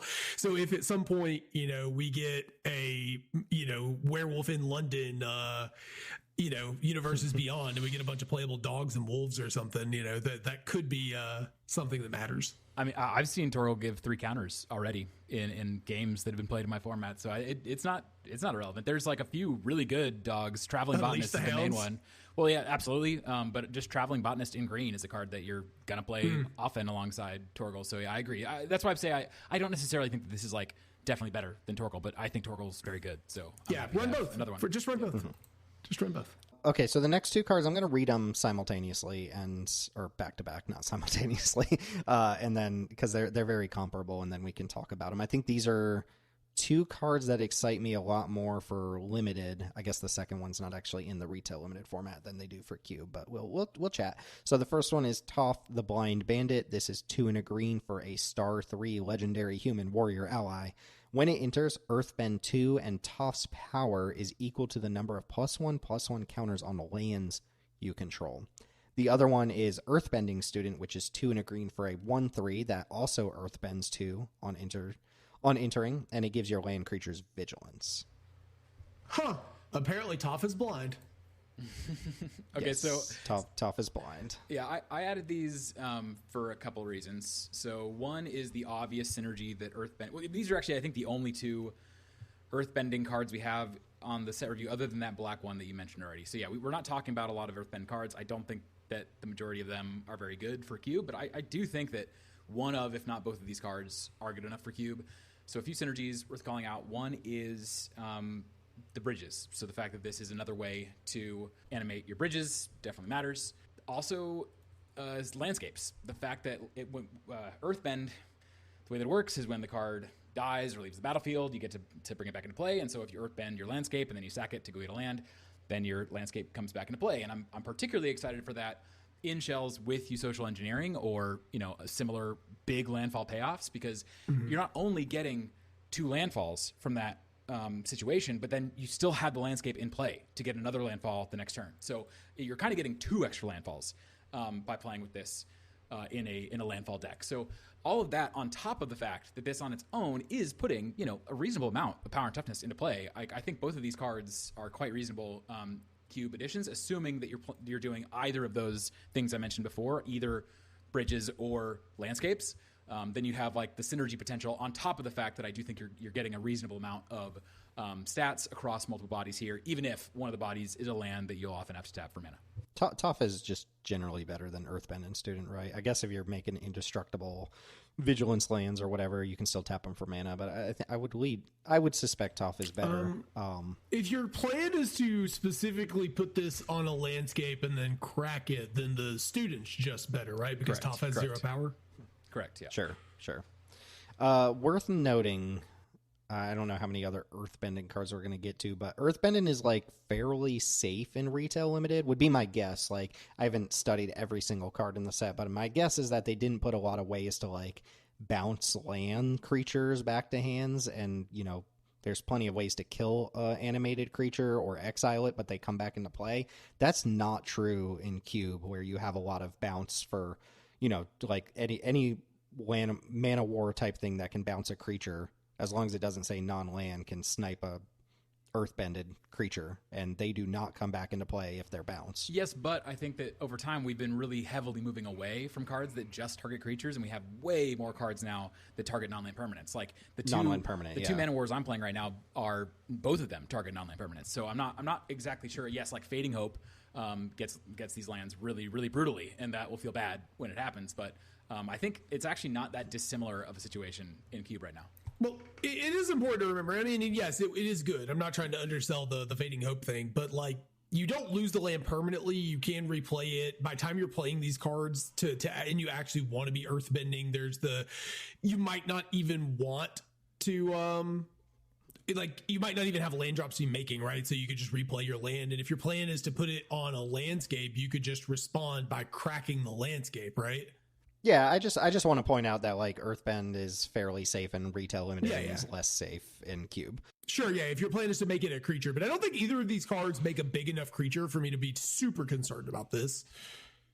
Well, you don't care about losing the creature, you do care about losing a land, like going down a mana the next turn. Like if you just run one of these out on turn 3 and they bounce your land back to hand, that's pretty bad. That's pretty horrendous. I think if the situation was really hostile towards this effect in Cube, I'd be less interested in it. And if in your Cube you're still playing a lot of Mana War, Unsummon like effects, then yeah, it would definitely be lower on these cards. But in my Cube, there's not a lot of cards like that left. Most of the bounce is non-permanent. You so might less not actually have that many.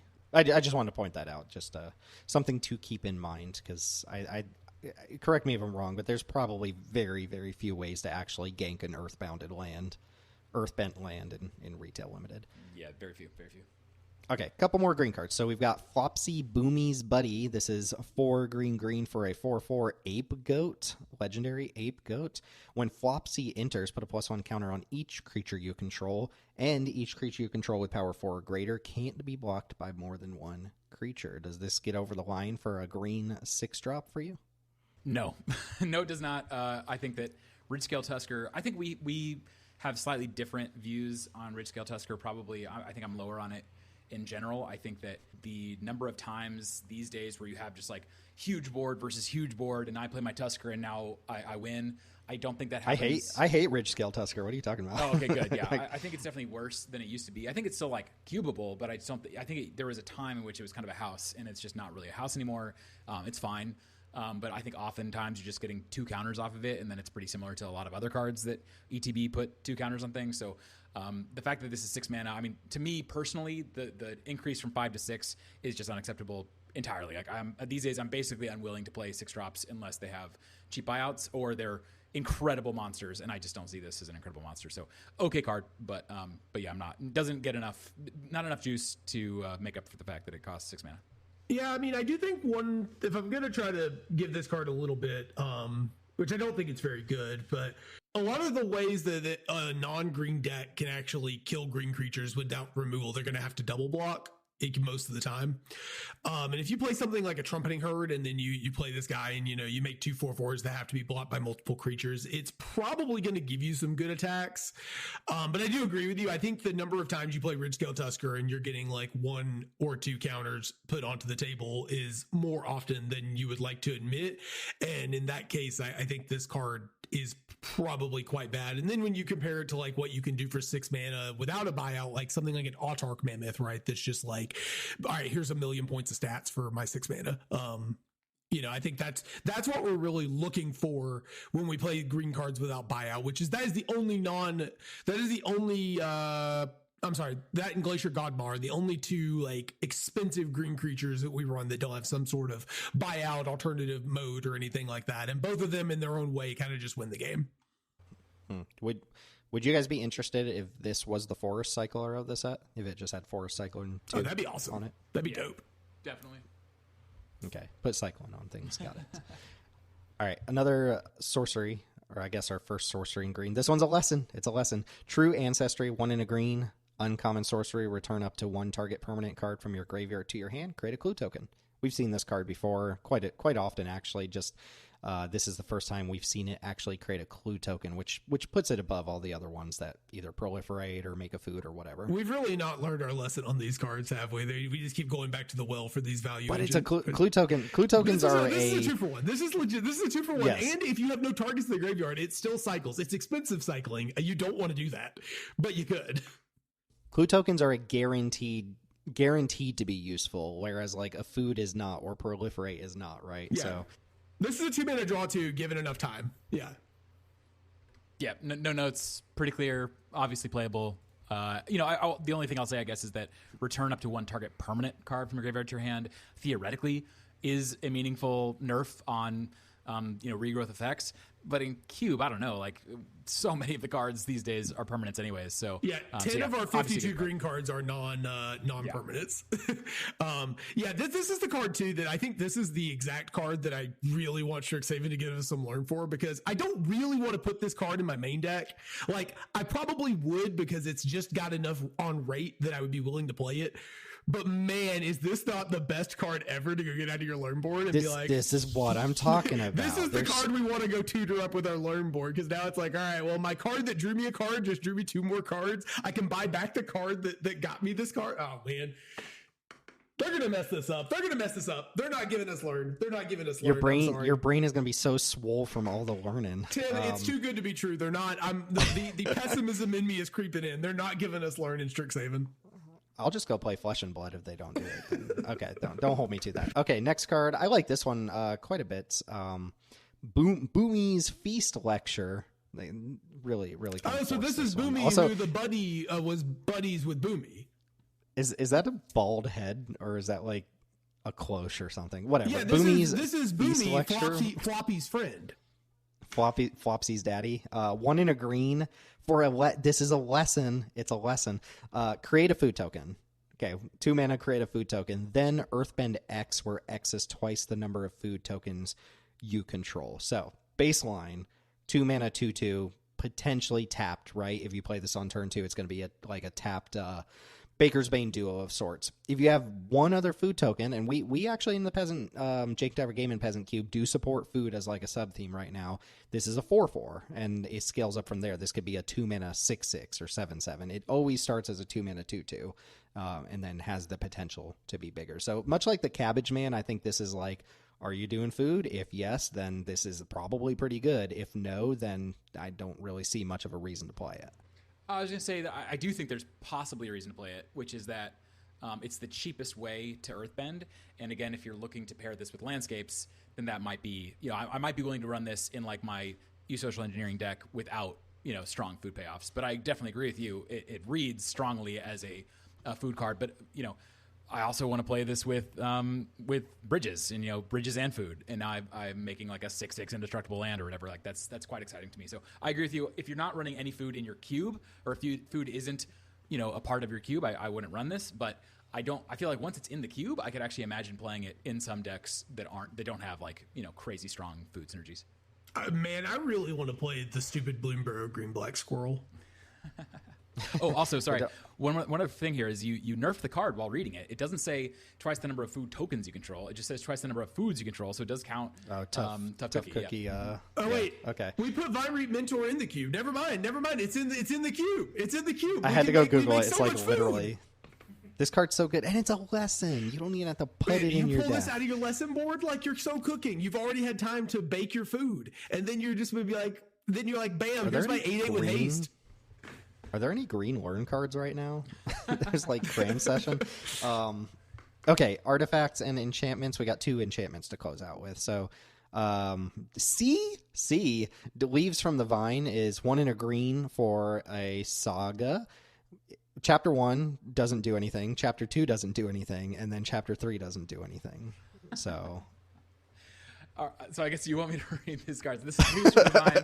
It's one in a green. That's 2 mana. I don't know if you saw that mana cost. It's 2 mana. It's 2 Chapter mana. 1, mill 3 cards, then create a food token. Chapter 2, put a +1/+1 counter on each of up to 2 target creatures you control. Chapter 3, draw a card if there's a creature or less than card in your graveyard. So why are the 2 and the 3 not swapped? Oh. I'm sorry. I missed that. Chapter 3 said creature or lesson. Yeah, I thought you had to have a lesson to draw the card. Okay. Okay, so why does this not swap the 3 and the 2 though? Like, because then we could play our creature. Like, if you don't have a creature in play, you don't get to use the Chapter 2. Dude, that's the problem. If you get everything off this card, is actually pretty damn good. But if you like, this isn't a 2-drop you can play on 2. It's just not.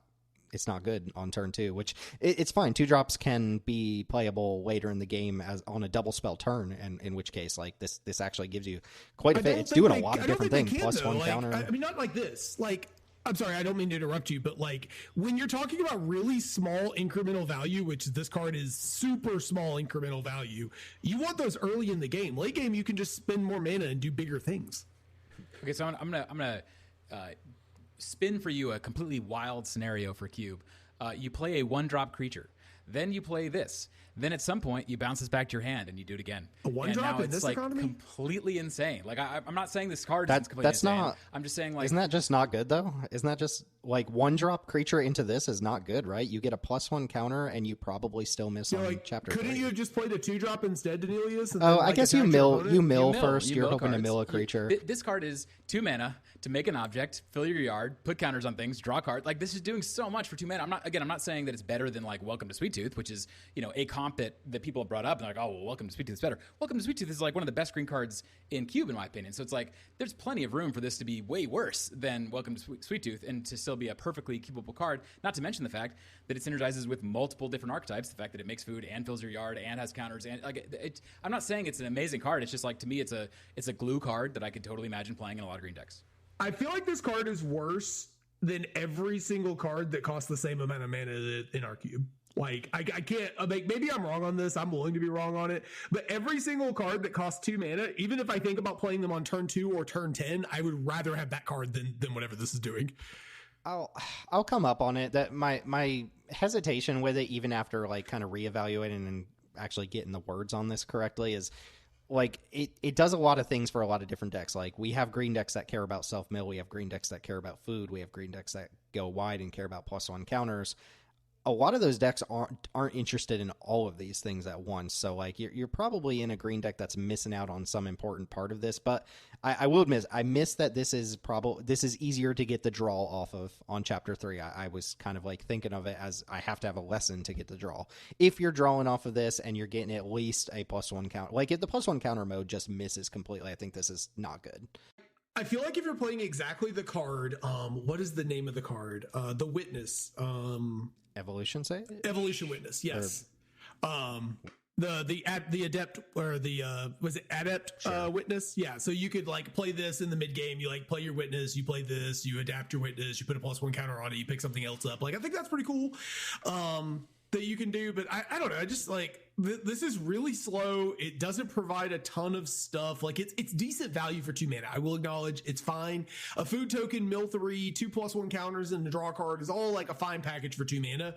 I just feel like it's set up in a way that doesn't let us consistently get those things. And if they had just made the 2 and the 3 swapped, I would be super into this card.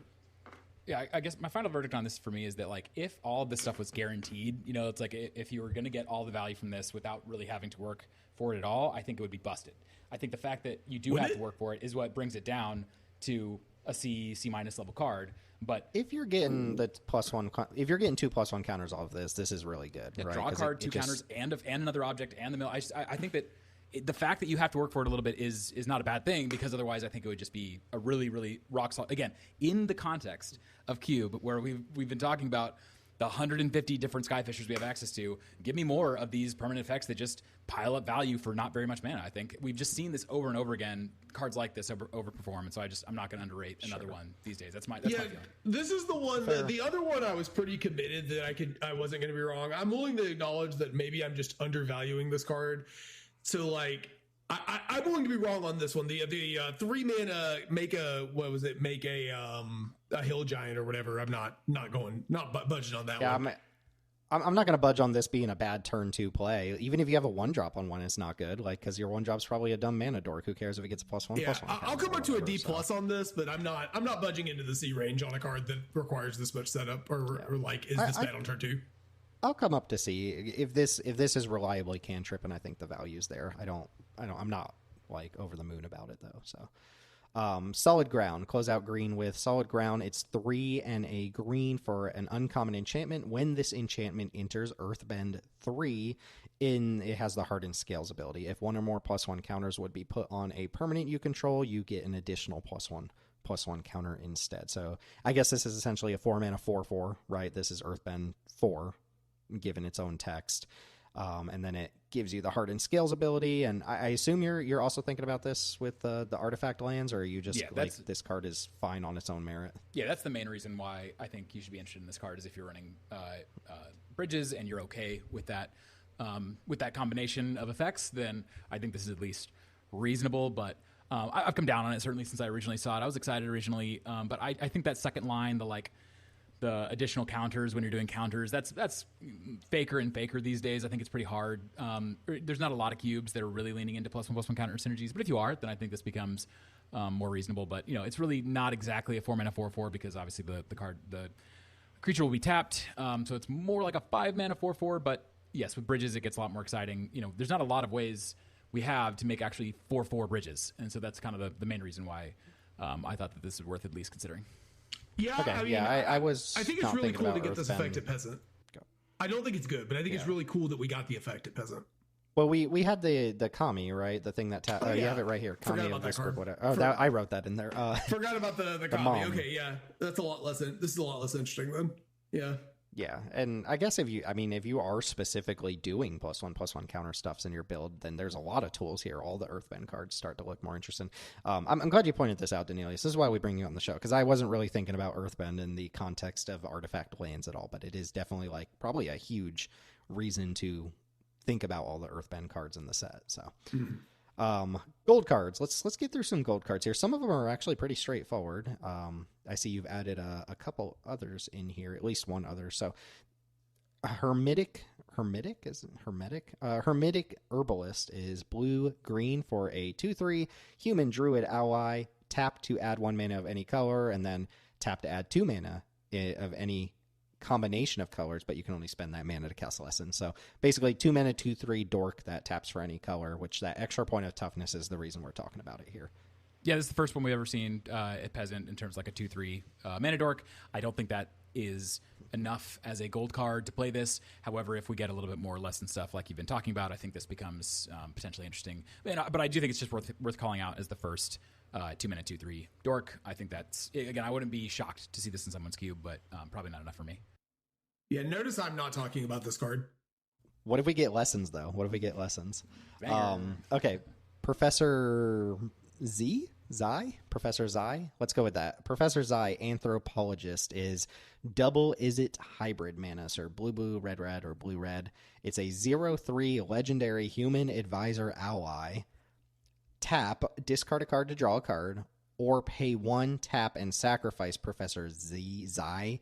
Return target instant or sorcery from your graveyard to your hand. Activate only during your turn. And again, that's not sorcery only. It's just sometime during your turn, not during an opponent's turn. So we got a 0/3 Rummager that costs no mana and then can rebuy an instant or sorcery later on. Kind of like Vohar from Dominaria United, except in, I would say, different colors, but it's hybrid, so you could technically play it in a blue deck or a red deck, but you're probably putting it in an Izzet deck. Yeah, this card's pretty good. I did have a rules question, and I think I know the answer, but the tap, discard a card, draw a card, that's a cost, right? You can't do the Season Pyromancer thing where we get to draw a free card. That is a cost. No, you have to pay. You have to discard. Okay. I think that there's a couple things about this card worth mentioning. One is the hybrid. The hybridness is largely fake. You know, I don't think I'm playing this in my blue-black deck. I'm not playing this in my red-black deck.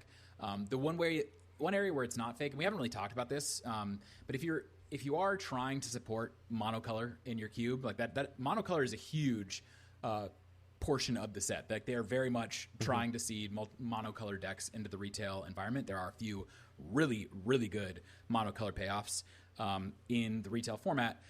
The issue is I don't think that that's a very realistic thing that you can do in Peasant Cube unless you're intentionally like kind of depowering your environment. There's just not enough good payoffs for doing a monocolored thing in Cube, in my opinion. So, but if you are, if that's the thing you're trying to do, well, then this starts becoming actually a hybrid card again. But without something like that, this really is a blue-red card.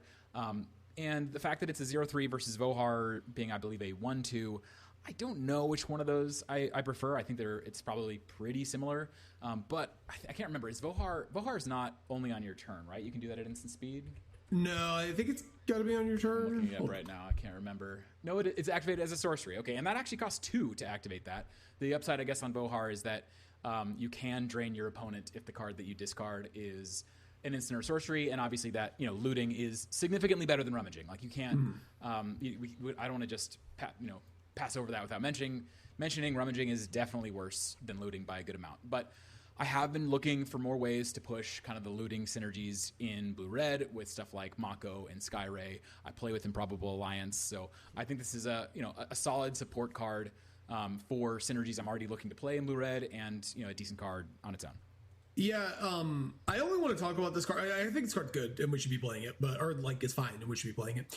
But we see so much hybrid mana now that it does sort of feel like the little comment they made about, like, if you follow Commander about the hybrid rules changes is just more like hey, we're just waiting. We're just giving you some pre-warning that this is what we're going to do, rather than actually asking a question. They've printed so much hybrid. It feels like we've seen so much hybrid mana lately. Yeah, they've specifically mentioned that they're upping the amount of hybrid in Limited as well. So could be a limited design thing, could be a Commander thing. I have strong feelings about that for Commander, but I'll spare people. Thank you. Can just go read my article about it instead. Yes, go read Dragonfly yes. Swarm. Yes, it's called. I don't know what the exact name is, but it's the hybrid rule does not need to change in Commander. If you type that in, you'll probably see it. Dragonfly Swarm is 1 blue-red for a star 3 dragon insect with flying, ward 1. Its power is equal to the number of non-creature, non-lands in your graveyard. And when it dies, if there's a lesson in your graveyard, draw a card.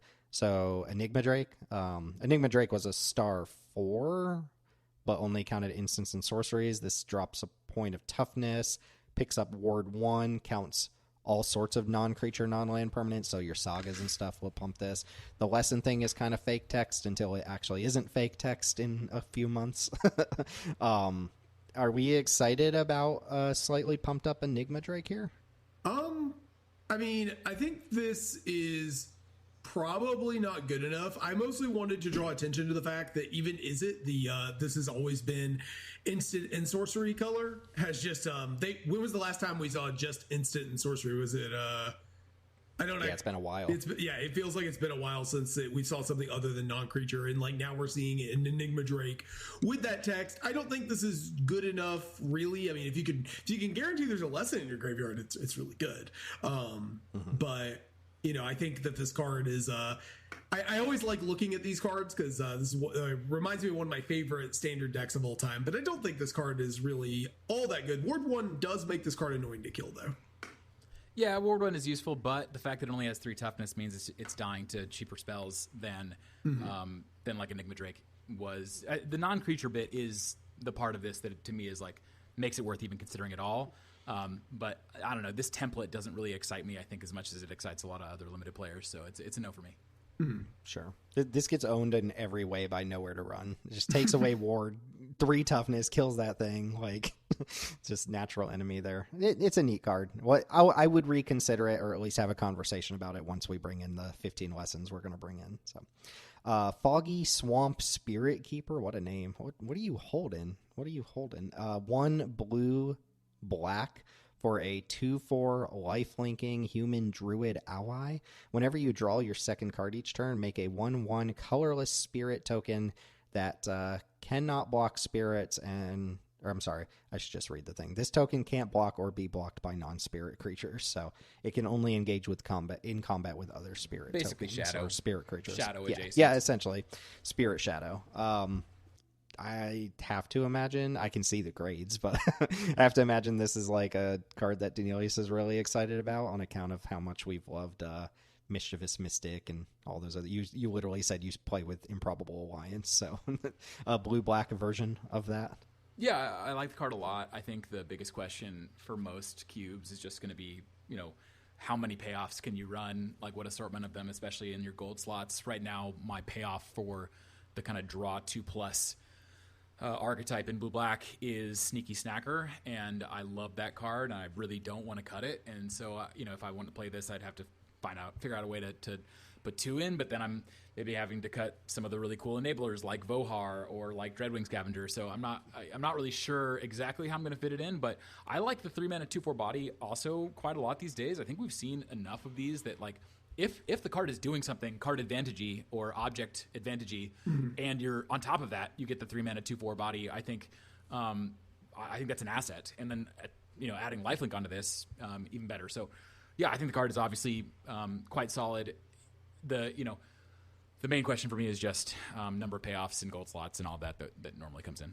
I don't know if this is going to pull me into playing blue-black, but it's a card that I'm probably never cutting in most of my blue-black decks. And I will say, like, I'm a little lower on this card because it's a little more expensive than Mystic and Messenger. It doesn't, unlike Mystic, it isn't contributing towards being aggressively coded itself, but what it is doing is being really good at helping you stay alive so that your creatures that are difficult to block and can't block are able to kind of do their job, which is pretty cool, right? Like, the lifelink here in the 2/4 stat line means that this card can kind of just sit there and, like, if you're able to have other creatures that can block, you can chip in for some damage to gain some life. If you don't, it's a reasonable thing to sit and play and, like, kind of pair up with your removal spells to stimmy your opponent a little bit while you add more 1/1s to the board to keep chipping in. So I think this card's probably pretty good. I think it's hard to compare, though, because this is a situation of I just mentally compare everything to Mischievous Mystic, which is somehow best in class for that effect, despite being an uncommon, even when you start lumping in rares.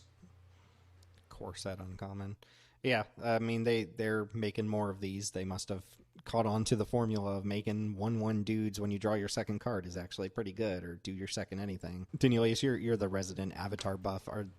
Are there just, like, veggie tail people in Avatar? Like, what is that? What are we holding in the hand there? I thought Airbender was like a spin-off of VeggieTales.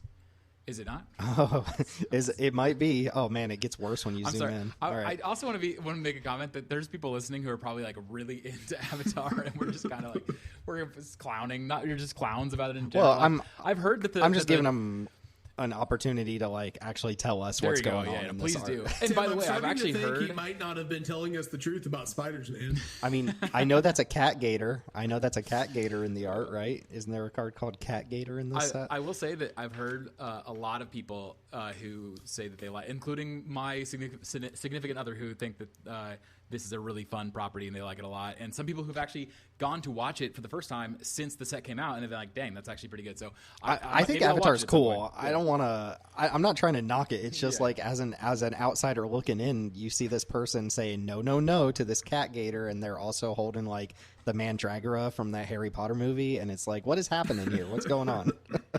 No eating our spirit buddies. No eating our spirit buddies.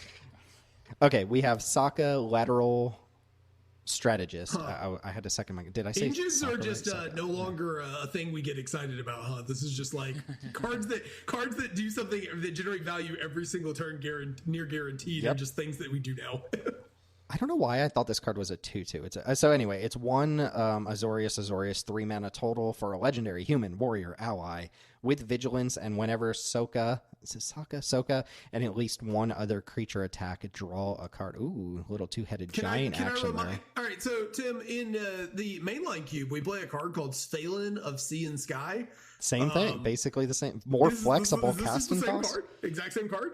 Yeah, you know how Chris feels about those Azorius hybrid cards. Yeah, maybe not the exact same card, but honestly, I internalized this as a 2/2. It's apparently a 2/4. That's not bad. More 3-mana 2/4s, and yeah, I added this because I probably should have added it already, but it was a huge overperformer in early access again, and so I gotta stand up and pay attention. So yeah, and obviously why 3-mana card that potentially can be in every turn engine is kind of nuts. Yeah. And the hybrid mana-ness of it, you will play this in blue decks, you will play this in white decks, and it'll be a little clunky to cast at some points in those decks. But I think the upside here of 2-drop this into, attack, start drawing cards. This is Glimmer Lens is another card that this compares to pretty favorably, or maybe not favorably, but does compare to. Yeah, this seems really good. Vigilance too, just making it a great blocker on top of it. We don't really have to give up that much, especially if we're pairing it with a flyer or something. Yeah, this seems like a strong card. Yeah, I'm glad you added this one because I did not realize this was a 2/4. Long Fang Grand Secretariat, the type of name you would only get out of a Universes Beyond set. This is one Golgari. 3 mana total for a 2/3 legendary human advisor. Whenever another creature or land you control, whenever another creature you control or a land you control is put into a graveyard from the battlefield, put a +1 counter on target creature you control. Only reason I wanted to mention this is it's Basking Rootwalla, whatever that Brooding Rootwalla. What's the name of that card? Basking Brood Scale. Okay, I believe you. Basking Brood Scale. It's another combo piece with that. I don't have much else to say about it. Maybe you have some sort of build where you can actually use what's written on this card in some sort of bunch of landscapes outside of combo. Well, this is our combo piece with Judy, right? Judy. Yeah, I guess this is a combo with Judy. I mean, I do wish this card had said. I do wish this card had said when a permanent you control. No, you don't. No, you don't wish that. then we would just have an extra copy of Builder's Talent. We don't need to talk about this card. I only wanted to mention it because it's a combo card with Rosy Cotton, or not Rosy Cotton, but the Brood Scale. Unless you guys have something else to say about it. The other thing is just landscapes. Landscapes. If you have a bunch of landscapes, maybe you run it. But I have a bunch of landscapes, and I'm not going to run it. So. Hold on, hear me out. Okay, I'm not gonna say we should play this card, but if you get one trigger, it's 3/4 worth of stats, which is pretty decent. At 2 triggers, it's 4/5 worth of stats, right? That's pretty good. How many triggers? If you get 2 or more triggers with this card, it's pretty crazy, I just think right? An understated 3-drop as a gold card, it's just not enough. Yes, you can live the dream, but there's a lot of 3-drops you can live the dream with, and I don't want to spend a gold slot on it. But it's not a gold card; it's an anti-gold card. You said that in the very last. But it's not like a black. This goes in 7 of the 10 color pairs, right? Yeah, but this one isn't that. That's the problem, is because the double double hybrid is not. Yeah, you're right. We're not doing anything sacky and green with this either. Yeah, I don't think this card is good, but there is a piece of me that does wish they just went full blown permanent on there, and we could do stupid stuff with treasures. Okay, 2 really cool kind of build around enchantments to close us out. So the first one is Tolls of War. It's white-black for an uncommon enchantment. When it enters, create a clue token. Okay, I'm listening. Whenever you sacrifice a permanent during your turn, create a 1/1 white ally creature token. The ability triggers only once each turn. Okay, here's our thing that lets us sacrifice any permanent. There we go. All right, cool. I'm happy. Yes, this is just a hidden stockpile, templated card, and I honestly don't know which one is better because stockpile lets you gives you a sacrifice outlet. This doesn't give you that outlet. It gives you one sacrifice, but then beyond that, you have to have other things doing the sacrificing to make this worth it. Generally speaking, cycles. Yeah, that's true. But generally speaking, I want my synergy engines like this to kind of do all the things on its own, and the fact that this doesn't means I probably am not going to run it, but I don't think it's unreasonable. Stockpile makes artifacts. It is a little awkward that you have to explicitly sacrifice, and also because sometimes you'll incidentally trigger hidden stockpile. You have to actually we have to actually force sack things, which is getting easier, right? That's something that we're more able to do now. And like Judy was a card that we mentioned as a card that could do something like this, and that's really cool. And I'm sure I'll have a lot of fun with that in the limited set. But yeah. I mean, even with the number of sack outlets we're getting, like maybe not having any way to reliably sack this makes up for the fact that it spotted us a card when it enters play. Yeah, that's a good point. It's not like Revolt, which triggers on just something had left the battlefield. It's literally you have to sacrifice something. So yeah, you have to do it on your turn too, so you can't like hold your mana up with the clue. Yeah, which was the same thing with Stockpile. It only triggered on your end step to make the dude. That also spit out artifact creature tokens. Plus, black white has like such a robust selection of like gold cards that you could be playing that this probably doesn't get there actually. Now that you pointed that out, but I do think it's cool. It's a neat little obvious signpost to what you're supposed to be doing in black white. So, final card is Bitter Work. 1 red-green for an enchantment. Whenever you attack a player. Why does it attack a player? Whenever you attack a player with 1 or more creatures with power 4 or greater, draw a card. So if you attack a planeswalker, you don't draw a card. Exhaust 4, Earthbend 4. I kind of jokingly compared this to Up the Beanstalk, not exactly, but the thinking, I was trying to figure out how to evaluate the Exhaust 4, Earthbend 4 ability, and I think the way I'm thinking about it is that it kind of just draws you a card. It comes into play and it draws you a card, and that card is 4 mana, Earthbend 4 on your turn. And that's like not exactly worth a full card, but that card also synergizes with the other half of what Bitter Work is doing. So it kind of is. So it's kind of like ETB, you draw a card and then gives you the ability to draw cards every turn, as an engine. Part of the reason why I'm down on this is like we just get this effect on creatures. Like we've just talked about 3 or 4 different creatures that draw cards on their own every turn. This draws you a card when it comes to play, but it is not a creature on its own. So I think I'm out on this. And also it's really hard to get the value from this the turn you play it. Like on turn 3, you have to hold it till turn 4, turn 5. So I think it misses, but it's a cool card. And again, if you are playing with bridges, then this gets more interesting. Yeah, I originally had this at like a B+, but also that was me mentally categorizing the engines were still not something we consistently got. And like you pointed out, we've gotten a bunch in the last set, or a few in the last set. We have a bunch in this set. We just talked about like 4 or 5 different engine creatures in this review. So like, yeah, I'm down on this a little bit compared to where I started, but I still think it's a cool card that's probably worth trying out. I think this also does. Like, I know I jokingly talked about the 2 mana 4/1 legendary, but like if you're gonna run this kind of card and this kind of like 4 power matters effect on something that kind of is timing contextual, I do think there's an argument to trying it out. I don't necessarily want to do that because we don't have enough of those cards, but if you're really in on the 4 power matters thing, then like a 2 mana 4 power matters guy that can attack on turn 3 to trigger this is probably something you want to at least consider. Mm-hmm. Wish I could offer more there. I have to bounce like immediately, so I am going to leave off any final thoughts about mechanics and lesson learned and closing to Teld and Daneelius, and you'll hear from me next time. But y'all feel free to wax poetic about the set as much as you want. Yeah. So soldiering on without Tim, I like the set a lot, and I'm kind of shocked at how much I like the set compared to how I felt about it after the first week of spoilers, or like the initial big spoiler dump, which was mostly commons and a lot of underpowered commons. I still think that overall the commons in this set are underpowered. I think you're going to see that in the retail environment, that a lot of commons are not very impressive, but we got a few powerful commons in like the blue inspector, and there's a green one I'm thinking about, but yeah, we got a few commons that are good, but really the uncommons delivered, and I think that the Jumpstart product also delivered with a lot of really interesting designs. Now, a lot of the ways in which some of these designs are interesting is they just took cards we know and love and added, make a clue or make a food or whatever to them. So it's like, how interesting is that really? And if you're somebody who's really not into the objectification and tokenification of Magic these days, then you're not going to like the set. But guess what? That's where we are. That's all the new cards we're going to be getting are along these lines. So yeah, I think we got a ton of cards that are interesting to try. I definitely think I'll be adding more than 20 cards to my cube from this set. So big win for me.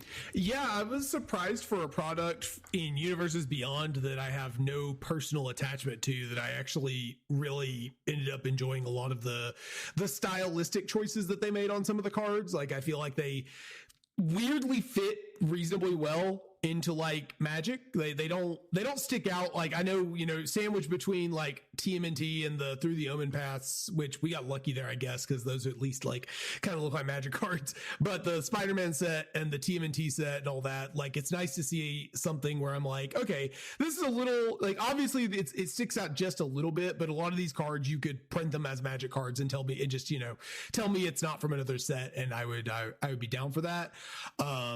There's some really, really sweet ones. Some of the most exciting cards we've seen in a few sets, at least in terms of what interests me.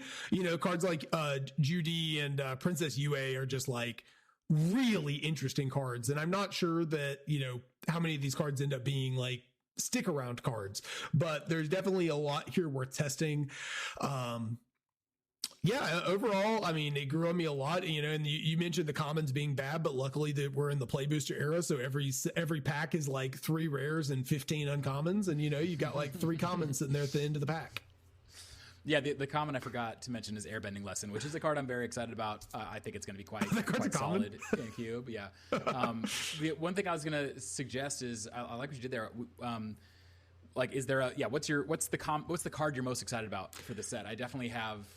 I'll just take it right now before you have a chance, and that's Princess Yue. But I mean, you could take it yourself if you want. But that card is so weird, so different than anything we've seen before. I have no idea how to evaluate it. It might be completely cracked. It might be like kind of mediocre. I really have no idea. So I'm very excited to give that one a try. Yeah, that one's definitely my number one. But to add some other cards that I'm really interested in, the Water Spirit card that we talked about, the Guardian of the Great Door in blue. I'm really interested to see if that one ends up being as like if we reach the ceiling on that card, or if it's just a little too clunky in a color that can't pull it off. And then I'm really excited about Judy. Like that was one that when I saw it, I just like. I don't know, man. I've been kind of hooked on that card since I saw it too. Like we do have some kind of comps for that one, but not really because of the way that it scales.